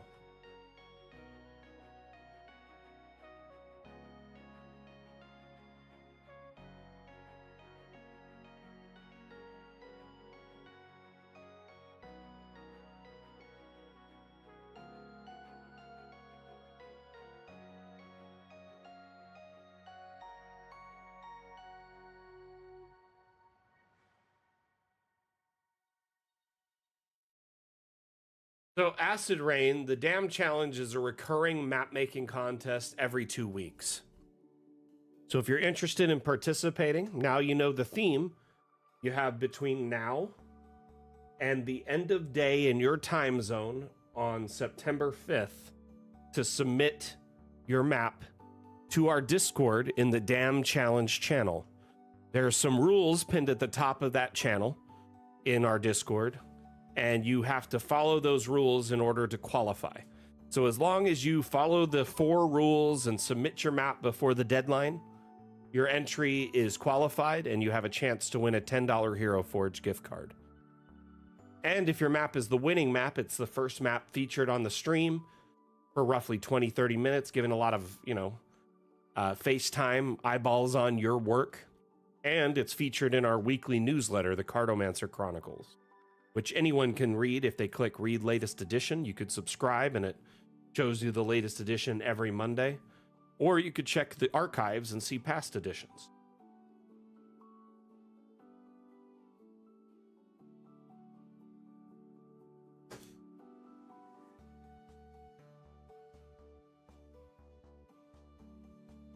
But the Discord, great space to join. We offer support in there. You can drop questions in our question forum, or if you need support, you can drop an inquiry in the support forum. You can share maps or assets you've uploaded to the workshop, and you can just generally hang out with like-minded individuals, map makers, and GMs who, all love generally talking about campaigns and bouncing ideas off each other. We have a section called GM chat where people will be like, hey, I have this idea for an encounter for my players. What do you guys think about it? And everyone will kind of chime in and give their feedback. And it's really nice to kind of get different GMs insight on this, especially if you're a first time DM. It's really great to get, a few extra bits of advice to really help you and help your players have a successful session. I love this map. It's simple, but so beautiful. Swedish Cook, great work on this. Will there ever be a character design?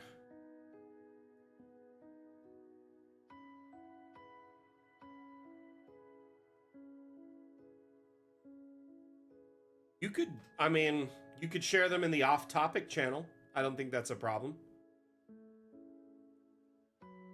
A lot of people share art and things they're working on in the real world or other things besides DA in the off-topic channel. So like lately I've been sharing images of like my home crafts. I've been building a workbench and like a workspace in my garage. And then also I did a diorama. Shared those in there.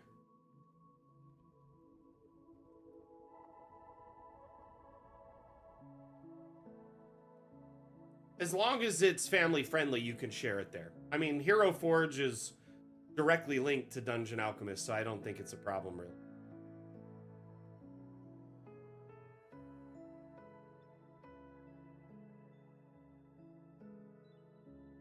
That's why off topic seems like the best, because it's off topic. It's nothing related to, it's really just anything that isn't DA or D&D. That makes sense. Oh, are you trying to share a D&D related content? I'm confused.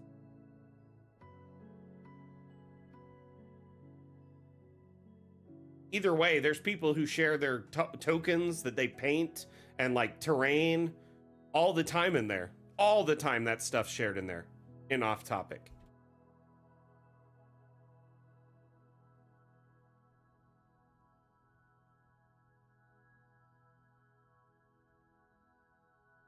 Currently, there's a single animation for water, and that's it. In our Water Worlds update, which is planned in a future release, will likely include manipulation for water, including various states, water at different levels, effects, etc.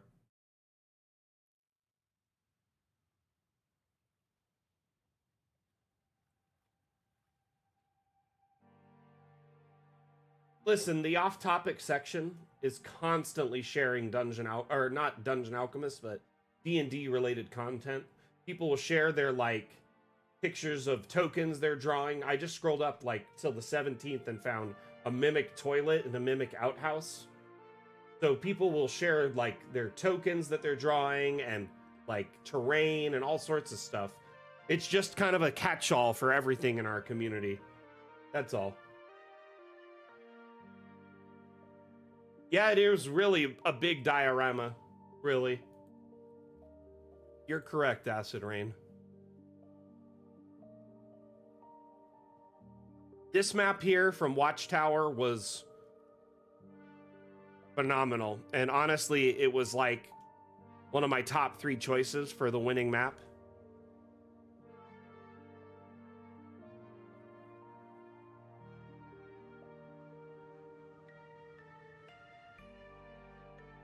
I loved that instead of a skyscraper, you had a ground scraper. The Untower, as it's called.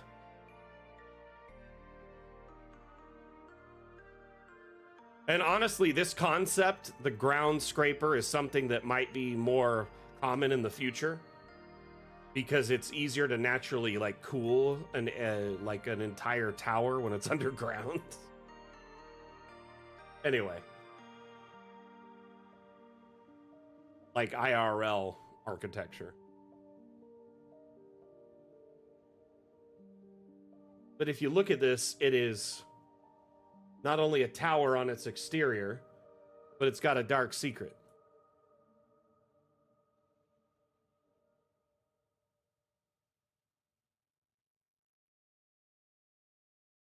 Acid Rain, if you go to view, you can disable natural animations.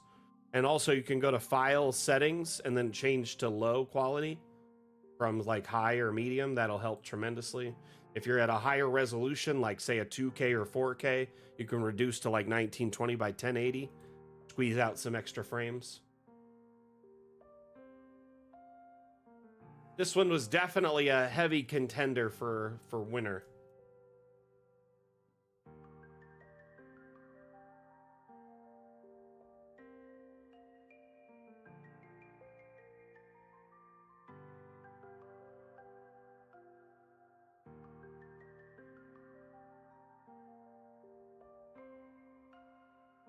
Kind of reminds me of that new movie that just came out, The Ridge, or whatever it's called, or The Gorge. Is that what it's called? Gorge?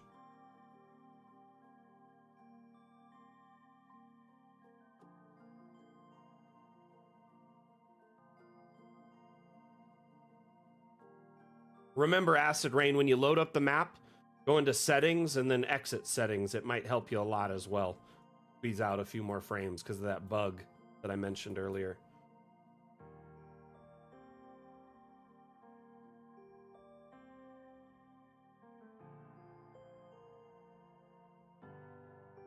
This hellish elevator.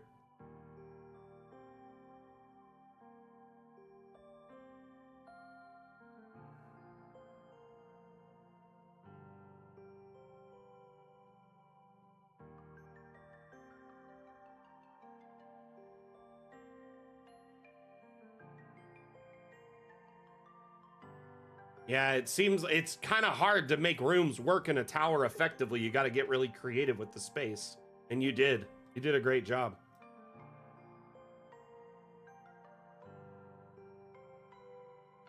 What do you mean it doesn't work in game?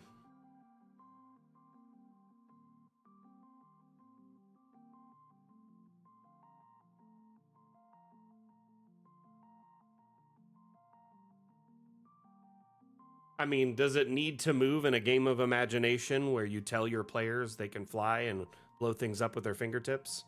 Just tell them it moves, my friend.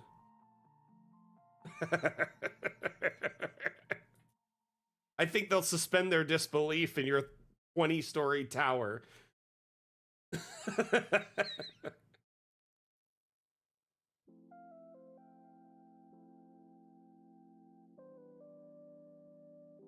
Y'all crack me up sometimes.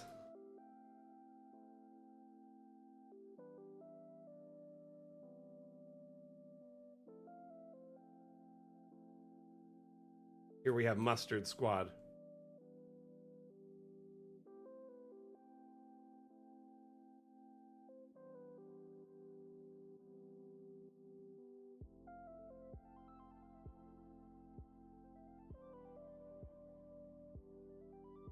Still looks cool. Watchtower. I think it's amazing.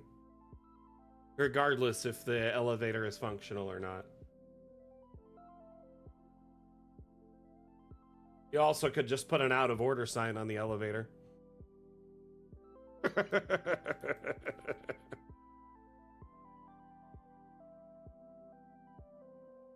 Yeah, Acid Rain, I mean, that map is quite large. I did give you a warning. It's a big boy.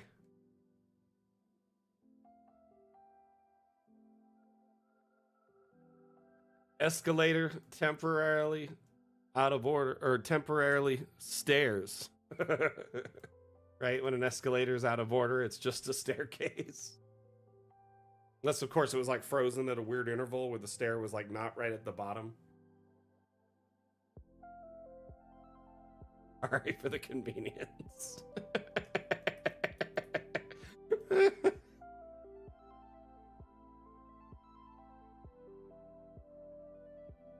Sorry for making you healthier.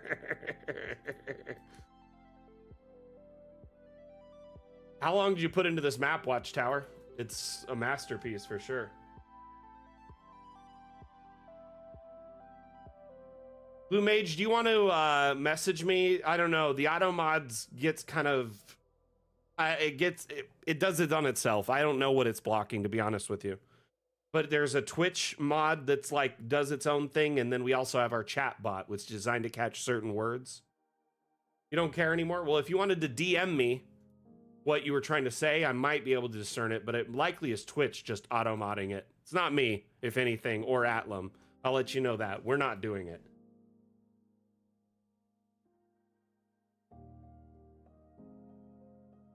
Not like we take joy out of just deleting y'all's posts.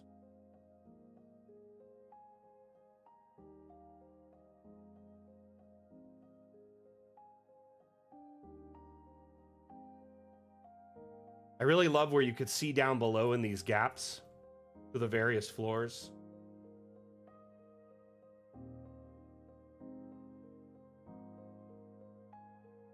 Yeah, the archive floor, this one is very cool.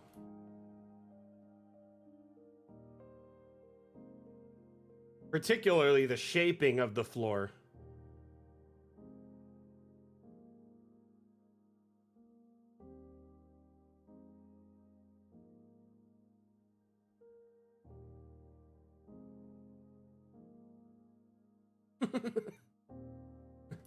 So a Hobbit reference.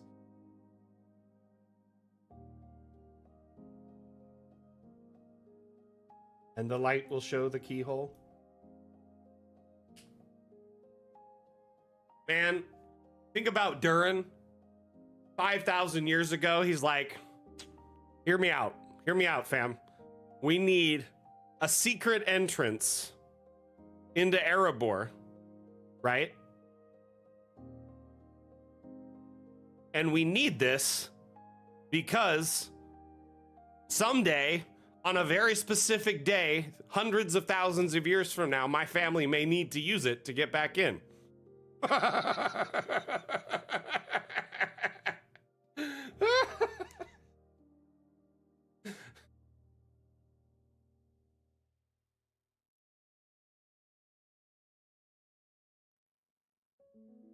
Like, I don't know. There's a notice board somewhere. Where is it? Where's the notice board? Oh, here we go. Ink delivery delayed. If you must reuse ledgers, scrape the names thoroughly or they will return. Is that what you're talking about? Gah, gah, gah. Oh, here we go.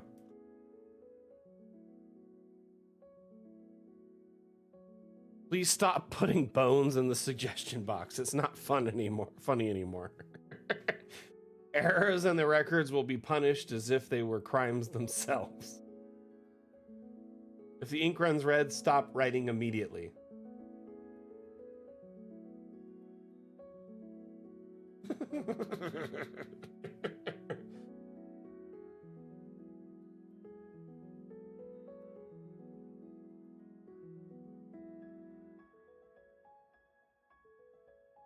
Effective immediately, all records of prisoner 428A are to be kept sealed. Any reference in conversation would be treated as subversion.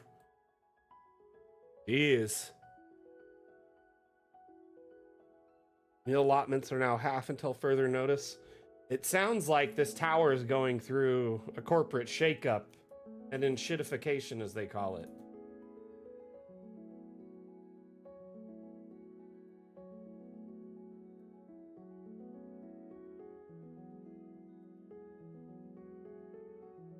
They took away the donuts in the break room and I said nothing. Then they cut our meal allotment by half.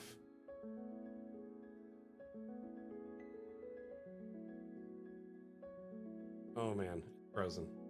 There it is.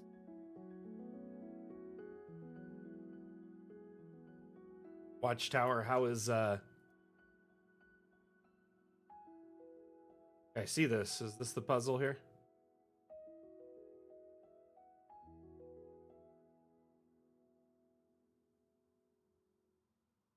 Do not walk where the two heads talk.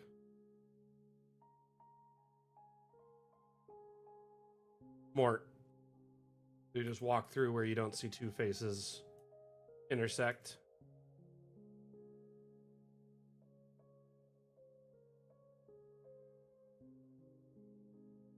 That's definitely got some Zelda vibes to it.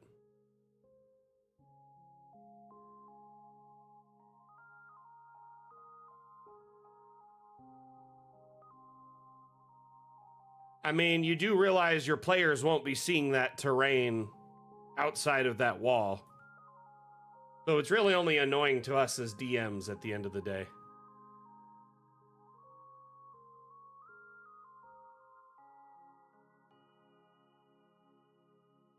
Of course, it's situational.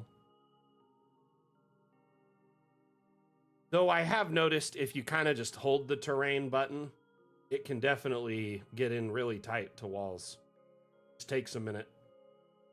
I usually turn up the strength and do this. Really bring it into the edge there. Just something you have to do by hand. They leave the gap so the 3D perspective still allows you to see a lot from that, like, fisheye. Yeah, I don't know if I'll break the map on purpose. I'm just kind of showing what can be done.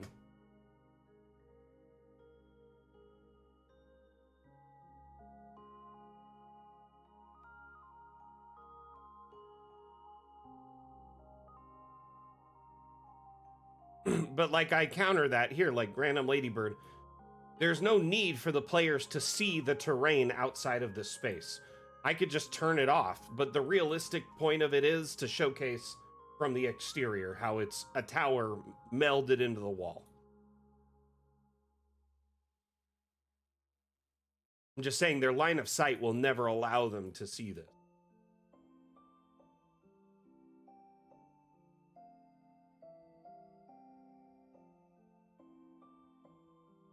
We don't really complain about the foundations under our home because we can't see them. Yeah, we have God vision at the moment, so we can see a lot more than normal. And that God vision curses us.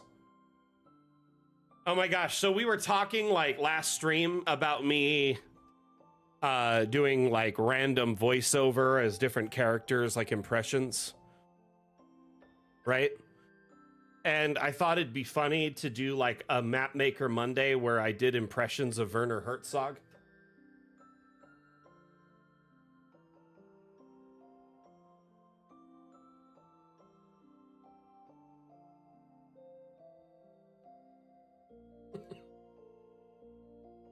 But I started like writing up phrases that I thought Werner Herzog would say if he was doing a map making stream, a cartography stream for Dungeon Alchemist.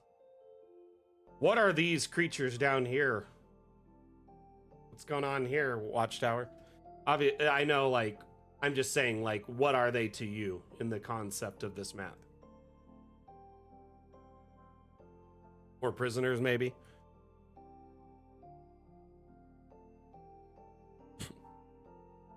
Here, let me see if I can try this. One might assume that Drawing dungeons for imaginary dragons is an act of futility, but here futility itself becomes the art form. Hold on, let me see. I got some written down.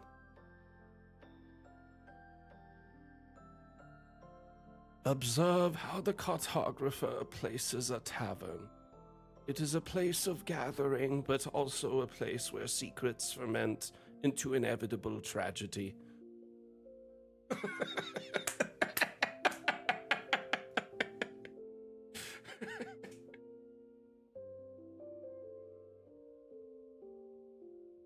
This one's my favorite.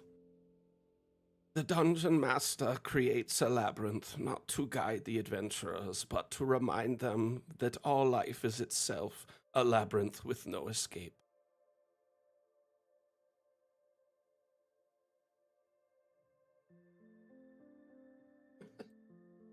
Almost David Attenborough.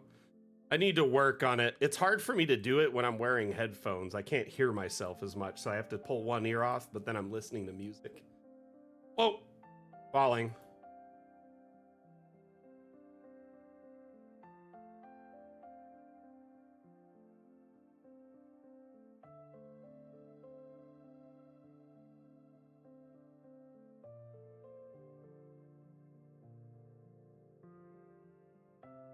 Crashed it.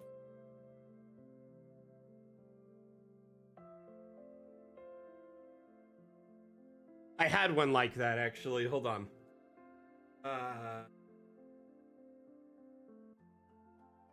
Something about wolves.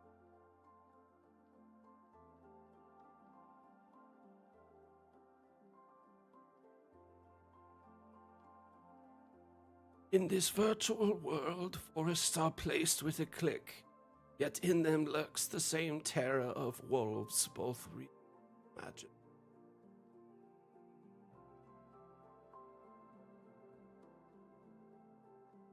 Holy sh... Ah!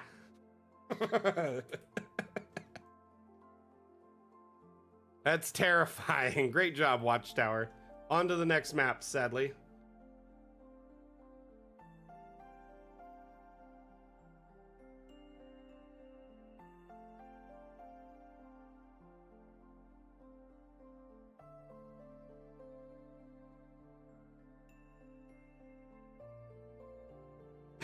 This one also killed me when I was writing it. I don't know why, but got me.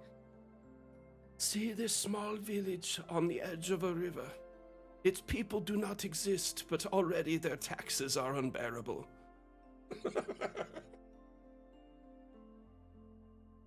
I don't know why that one's just so good.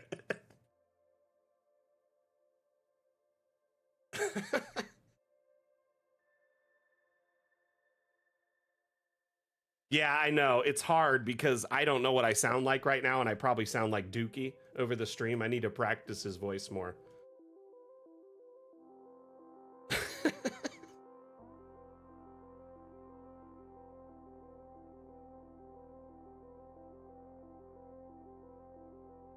But I was like inspired the other day, and I just started writing down stuff that I thought would sound like him saying it.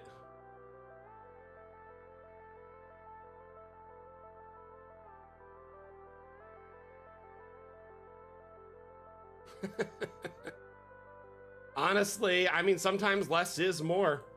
Like one time Geronimo won with a map that was like 5x5. It was tiny. You remember that one, Geronimo? Your wizard study?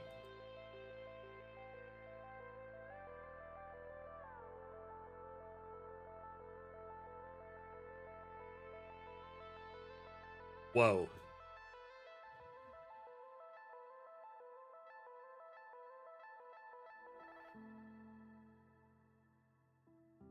A map of any size can win. It's not a... You know what? I'm not going to speak anymore. I'm just saying, you really just don't underestimate the map you have. Hey, Mar, how you doing?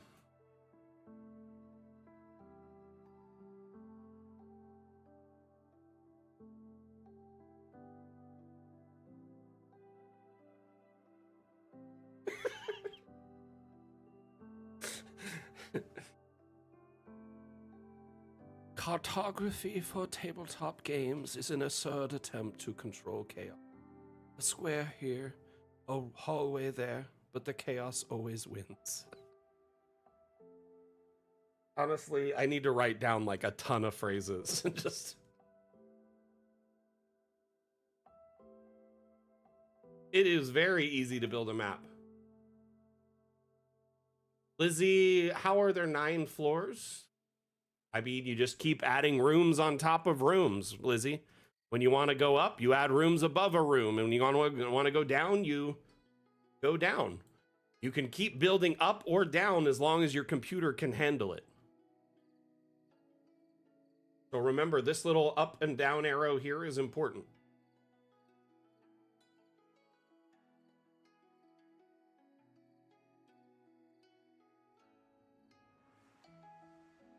There is a tutorial for multi-level on our YouTube, in our Discord. It's covers kind of the basics of multi-level, and there's another one that covers roofing. There should be another one soon. I was wanting to do one about stairs, but they're making some adjustments, so I didn't want to release something that would be outdated in days.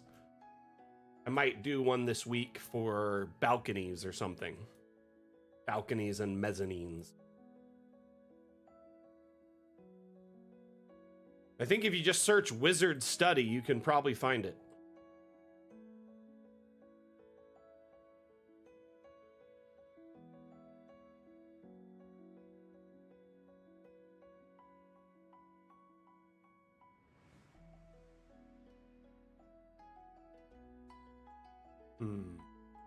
Isn't that what it was called? Mezzanine is an indoor balcony. Oh, Lost in Work. That's what it is.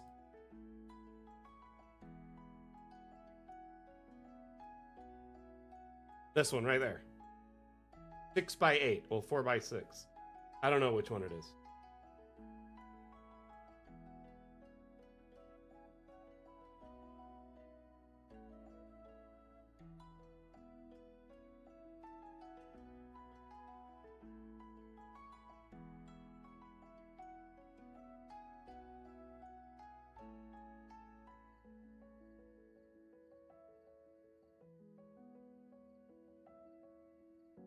Very cool.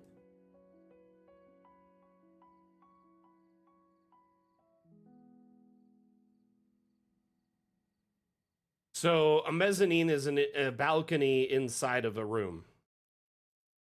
Balcony is an external. Mezzanine's the internal.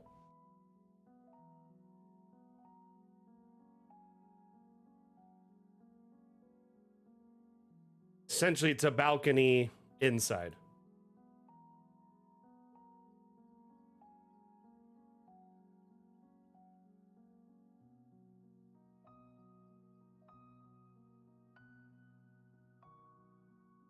This is a very pretty map. And yes, the wood stacked on top of the stone is a nice addition.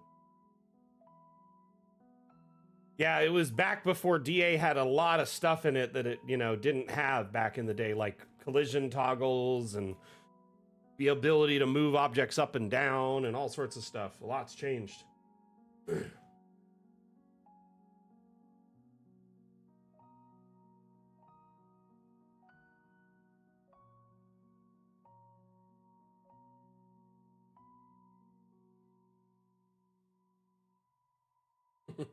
Blue Mage, you're on one today, aren't you?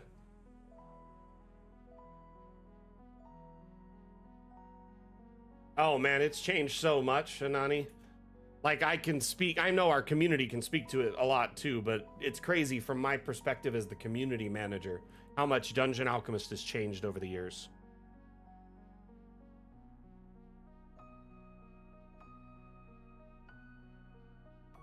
Okay, we got 2 left and then we're gonna wrap it up.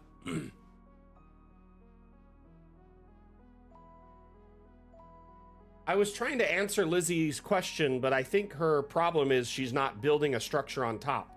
So when she gets to floor 3, she has to put another room on top of that one and keep going up. The tutorial for multi-level, which we shared across all our social media and is available in our Discord and our YouTube, should cover that.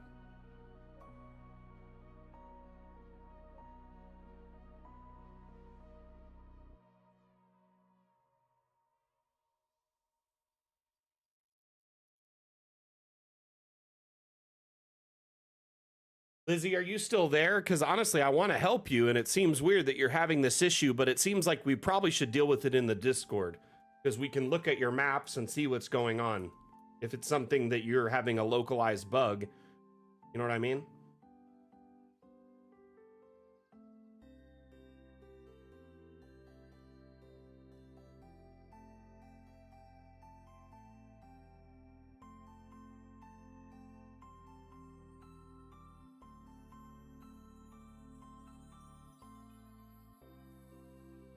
Lots of objects.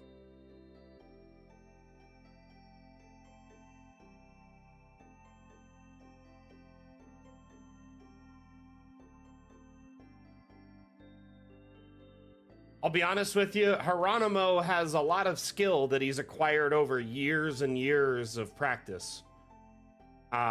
It's not something that most can just immediately imitate overnight. You know, it takes some practice and some time. That being said, this build definitely looks like a lot of hand-placed objects, like hundreds of hand-placed objects.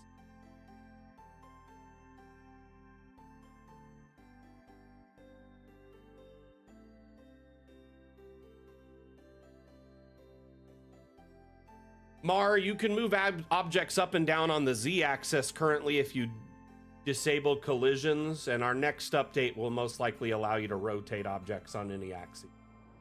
But keep in mind, when you disable collisions, you enable the fun. Objects can be scaled far beyond or below their normal capacity, and they can be merged together when the collisions are disabled. Excuse me.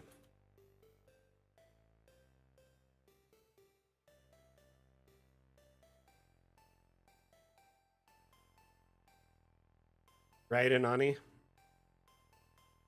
Say no to the item police. Disable collisions today. But this is just tons of detritus on top of a regular floor. Like you see here, there is a floor underneath it. So our friend generated a room and then kind of just built all this destruction and growth, overgrowth on top of it.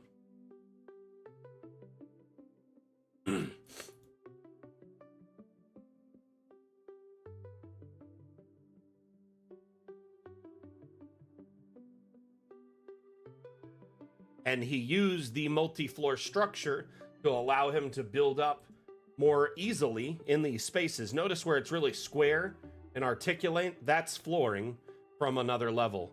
Some of it is emptied and he just kind of left it blank or put in some wood lattices and detritus.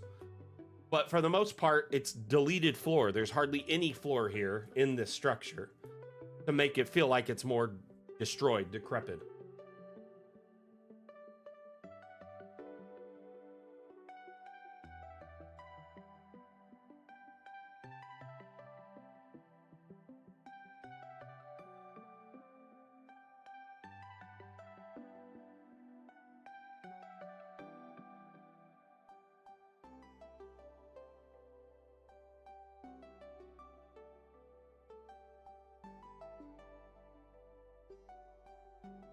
This looks really, really, really, really good, though. Hieronymo, you did amazing work on this, my friend. You can see, like, these are all freestanding walls, so he put these in by hand. These are not... Some of them are regular walls. When you try to grab it, if it doesn't grab it, that's a regular wall. But these ones here on these angles are definitely freestanding. Very cool.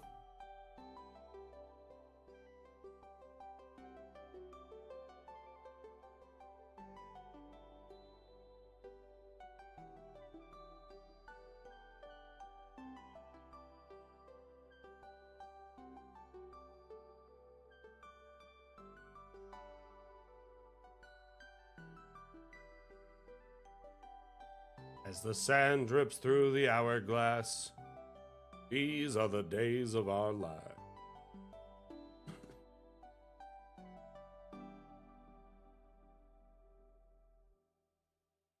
It is a scenic map, for sure. Very well done, my friend. I love, too, that, like, some bandits or some kobolds or goblins could move in here, call it home. You know, clean it up a bit, set up a watch, some camps. You need a random generator for your map. When you generate the environment or generate rooms, they randomly fill and kind of, they use our proprietary environment or room generation AI to automatically fill the space. By the way, when I say AI, I just want to clarify that Dungeon Alchemist AI is nothing like, you know, Chat GPT or Midjourney, anything like your next gen generative AI. It's last gen procedural based AI that was programmed entirely in house, and all the art that's used in it was made by our talented team of artists who we love, respect, and also, you know, pay accordingly. So at no point did we scrape public data, art, maps, or anything to train our AI, and we are very proud of that.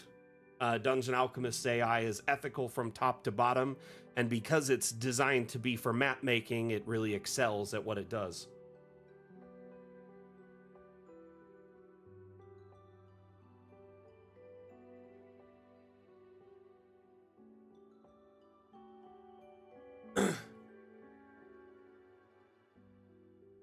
Lizzie, if you want to jump into our Discord, we can spin up a support thread and I can look at your map because you can share the file and we can see if we can go above that.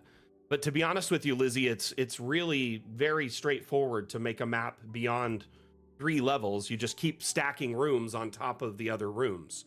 So if you push the up arrow and then build a room, push the up arrow again, build a room, it'll keep allowing you to go up. One moment. I've got one map left to show, and then I'll show you how to do that, Lizzie. This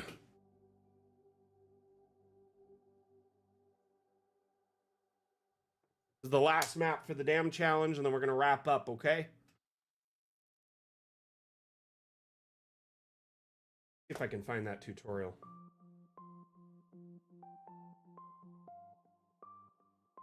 A 37th floor on your map? You want me to crash the stream? Sure.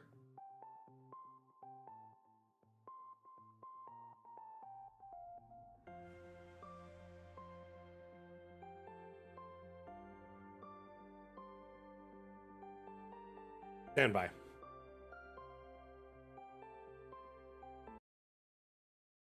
Should be able to hear this, okay? And see this. I'm gonna just let it play for a minute.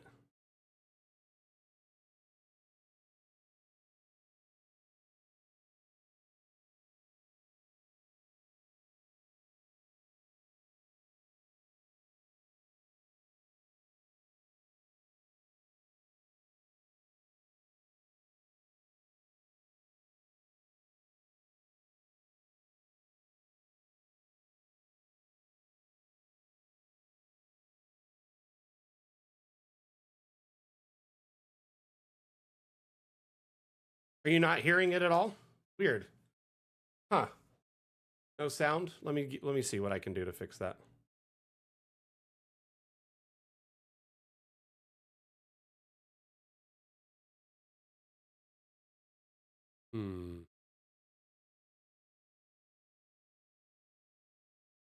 I know why. I know why.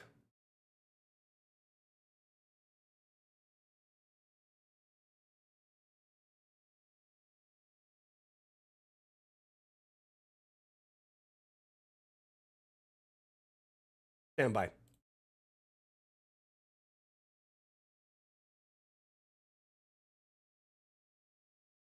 I think I have my volume mixer.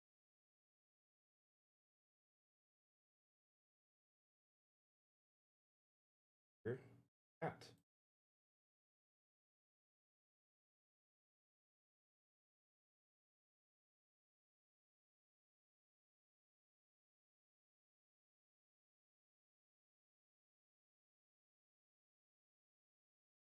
Here it is. Okay, let's try it. This should work. In the latest Dungeon Alchemist update, we've added multi-level building, We wanted this new feature to feel familiar and easy to use, so we made it as simple as placing one room on top of another. To begin, open the Draw Room tool, select a room type, and lay out your floor plan.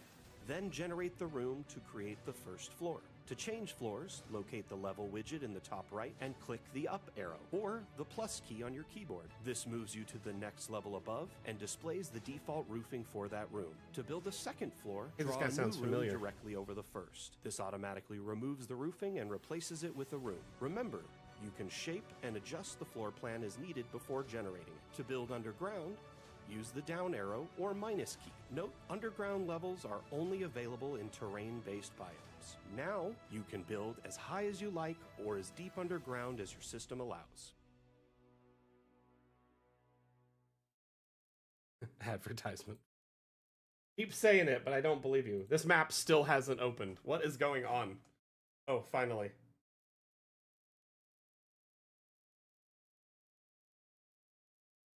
That's just my normal voice. Is this my voice?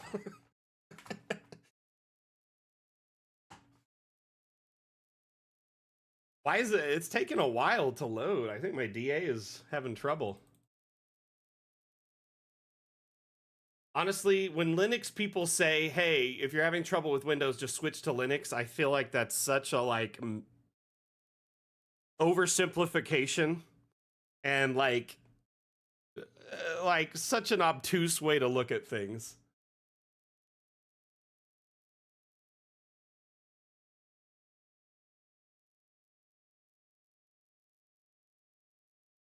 Oh, I feel like y'all do it on purpose. It's like people who do CrossFit.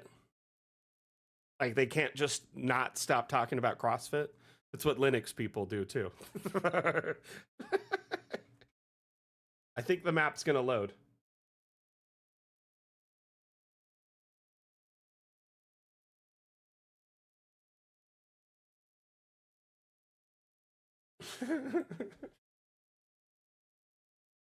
Blue Mage, what'd you do to my computer?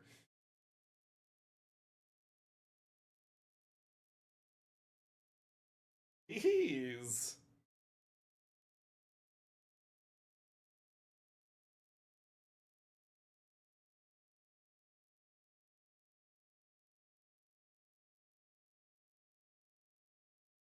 You see this thing turning? It's so slow. Like the hour hand on a clock. It frames out because it's so slow. What is going on?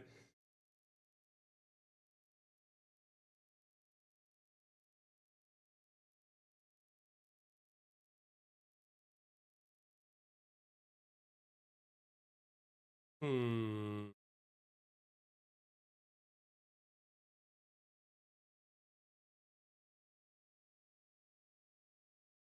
Deselect, what are you trying to do? Like deselect an object?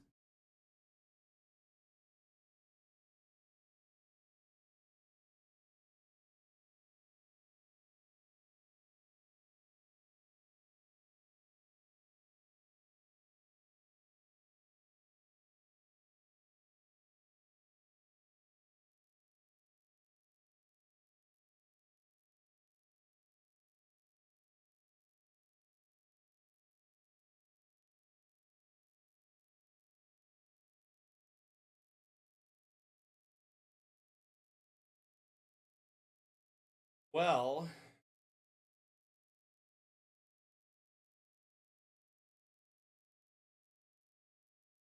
putting out of the building window, you select a different tab or you deselect the tab. So yeah, escape should back out of that. You might be frozen.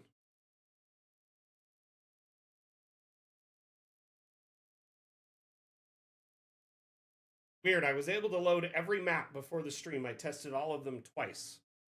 But right now I'm not able to load.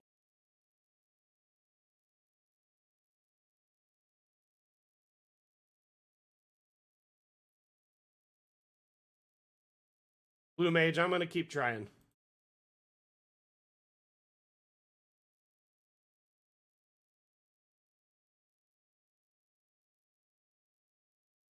Hey, look, it's actually spinning.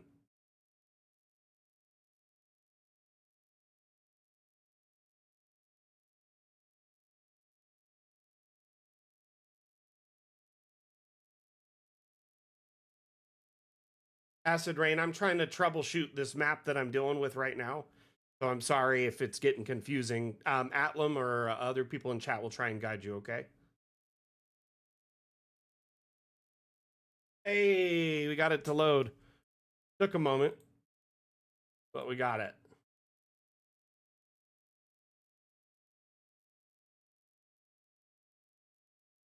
I love this little bump out in the bridge, first off. That's great.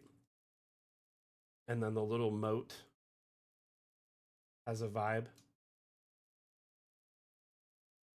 So you're in this building window right now, Acid Rain, right? Just click on the window again, and it closes it. If you're selecting an object, clicking anywhere on the mouse or on the map that's like a floor or an environment will deselect. So if you're in the build menu, just exit the build menu and it'll stop building. If it still shows the floor plan that you drew like this after you exit the build menu, right? That might be a bug. You might want to exit the map and reload it. But you should just be able to click this and exit out or press 1. All of these are hotkeyed to 1, 2, 3, 4, 5, 6, 7. I think up to 9 at least, or 8.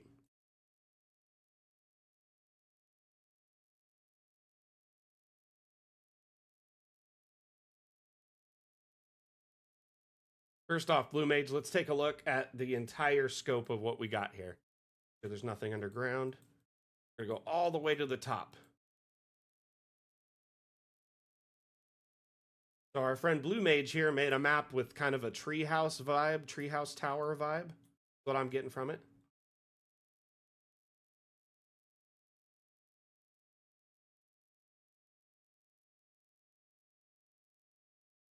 I love these little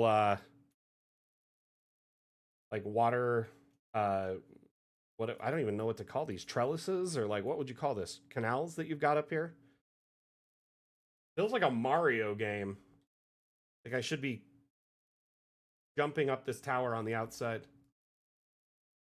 You're not disrupting us, Acid. Not at all. I was just in the middle of troubleshooting one thing while you were asking me questions, and I didn't want you to get confused while I was trying to figure something else out. Water slides, right? Got some Donkey Kong vibes going on here.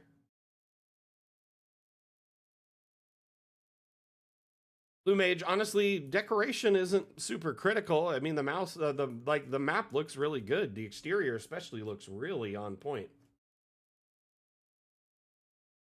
My favorite part was this garden up on the rooftop.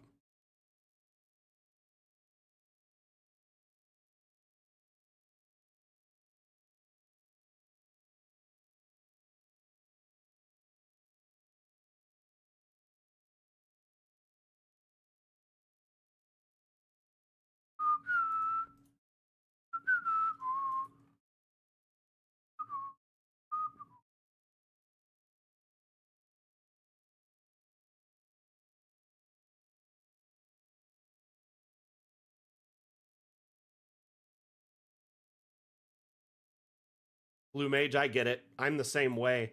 One thing I do to combat, oh my gosh, that cat is huge. One thing I do to combat that is I'll often like work on small areas of the map at a time and move around instead of staying on one spot. And then I shift around kind of like, you know, like I'm essentially like a hand on a clock shifting around and doing all these different things. And then I come back to one and get back on that task again.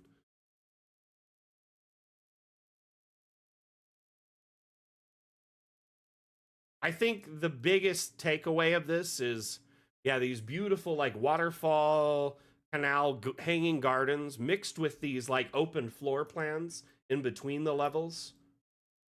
It kind of gives this tree house or like Swiss Family Robinson vibe.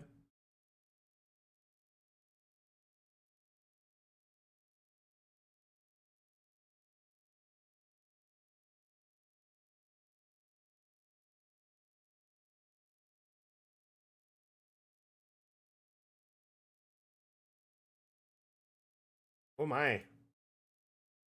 Working on over here. Pepe Sylvia.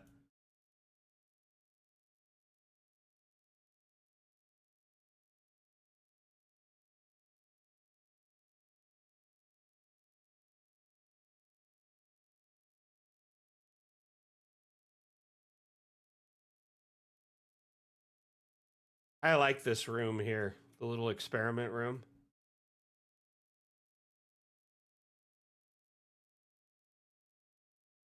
This right here, the little document pad and the bottle of wine in front of the thing. Like, just sits there and takes notes on it and drinks.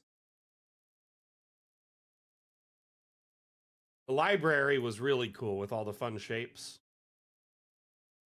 A neat little maze.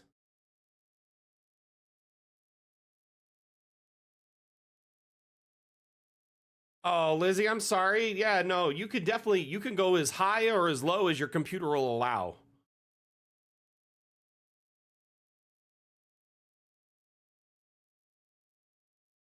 Very cool. How long did it take you to make this map, my friend?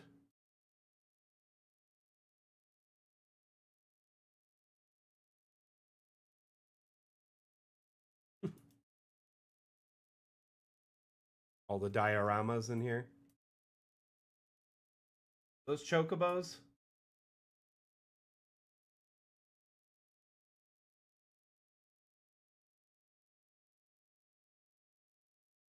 Yep.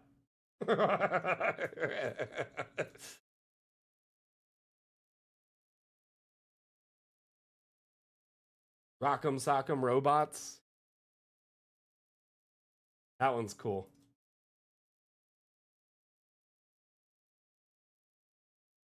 What the hell? Oh my gosh. What in the absolute horror show is this? I'm moving on. Oh my goodness.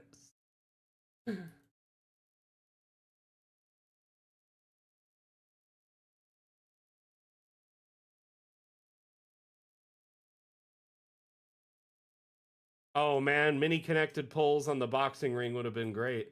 But this looks really good already.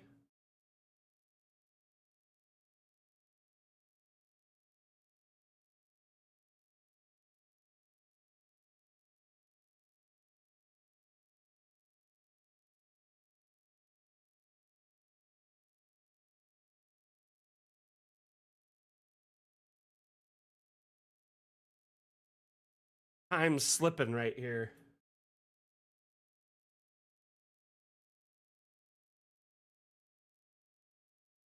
Got some Mario.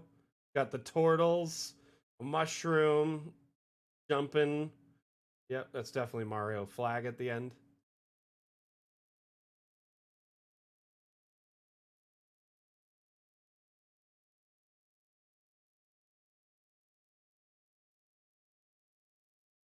So my real question is, are these actual representations of real world things? Like the person can see what's happening in a small scale of that real world environment in real time through like a scrying type situation where it's like a mini of that environment?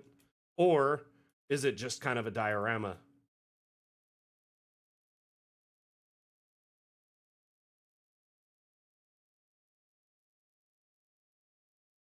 Just one of the wizard's hobbies. I could see it being like he's scrying on a whole neighborhood, but they're represented as a miniature in his lab or whatever, in his arcane study.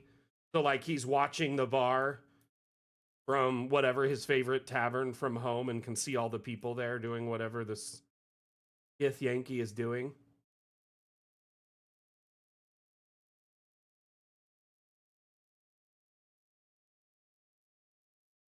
Either way, very cool.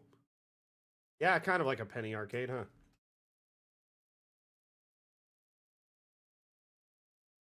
That waterfall coming over the ledge there is beautiful.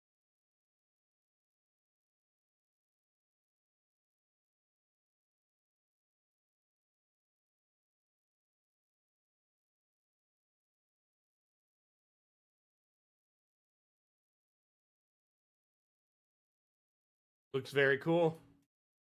Fantastic work, Blue Mage. Thank you so much for sharing. Man, so many good entries in this damn challenge. It was absolutely astounding work from our community. Thank you, everyone that participated. Quick reminder and a heads up that our next damn challenge, as we have decided, is garden. So using garden as inspiration, make a map of any shape or size. Share that map in our Discord in the Damn Challenge channel. There are some rules in that channel pinned at the top of the channel. You must follow those rules in order to qualify. Your map must be submitted before the end of day on the 5th of September, meaning 11:59 p.m. It has to be submitted before then in your time zone. If you're interested in participating, you have between now and September 5th, so roughly 2 weeks, to put together a map and submit it. I encourage you all to challenge yourself to make a map. That's the point of the damn challenge. You're not challenging others in our community. You're challenging yourself to push yourself to new heights as a creator and cartographer. Trying to make something outside of your comfort zone or making a map you may never ever consider. The reason we pick these themes also is a lot of the themes are designed around maps that you could still use in your campaign when you make it. So it's usually not a loss to you if you put time into it. I would encourage you all to think about a garden style map and start making one. You can start submitting after Monday between the 24th and the 5th is when you can submit your entries. Anyway, thank you everyone for participating in today's stream. Again, my name is Mac, the community manager for Dungeon Alchemist. Dungeon Alchemist is a map making tool and immersion utility that is available on Steam. We offer a free demo that you can try us out before you buy. You can test drive it on your computer to make sure it runs and is worth your time and money. Aside from this, we host 3 streams a week where you can tune in, you can ask questions and get real-time support in AMA format, which means ask me anything. You can tune into any of our streams, that's Monday, Wednesday, or Friday, and ask me questions during the stream, and I will do my best to provide you with real-time guidance. Think of me like Professor Mapmaker on the different streams, and you can tune in and get a hands-on course with someone who has almost 4,000 hours of map making with Dungeon Alchemist. Plus, you get the benefit of our community who shares their experience, their ideas, kind of like a hive mind who all loves map making and tabletop gaming. Dr. Dam, I like it. Professor Dam is also good. But thank you everyone for tuning in today. I appreciate you so very, very much. We'll be back on Monday with Mapmaker Monday. That stream is at 9 a.m. in the morning Pacific time. That's 12 p.m. Eastern, 4 p.m. UTC. I'm working on a large ancient cemetery, building the map live, adding tons of graves and details to it as we expand upon it and make it feel more ancient and more massive. Lots and lots of graves to go still. Thank you again, everyone, for being here. We're going to run a quick Dungeon Alchemist ad, and then we're going to end the stream. Bye. You stand before the long, dark road to the fabled realm of Goyak Ta, and before What do we see? I don't know, a goblin. I kill him. But before she does, I, Gilliam of Firth, demand to know the goblin's name. Hi, my name is Woblin. Where do you live there, Woblin? I don't think that's relevant. Well, but I, Gilliam of Firth, demand to seek the goblin's abode. Clever. Find family. Kill entire bloodline. I like it. Seriously, we're doing this? Okay, well, won't be needing that anymore, will I? Ever get caught by your players with your pants down? Dungeon Alchemist lets you create wonderful maps for any encounter in seconds. Oh, Woblin, that's a very impressive cheese collection you've got there. Yeah, it is quite impressive, yes. But you know what's more impressive? This map I have to the fabled realm of Goyak Ta. Please take it and leave. Close the door behind you. Mr. Woblin, I cannot help but notice that you have a secret tunnel underneath your cabinet. Care to explain? Download Dungeon Alchemist, the AI-powered map maker, on Steam today. You stand before the long dark. All right, everyone. Thank you for tuning in. for all the active chatters, all the lurkers, and for our moderators hanging out and supporting the stream. Thank you so much. Again, my name is Mac, the community manager for Dungeon Alchemist. We'll see you next time I give a damn. Mac out. Bye.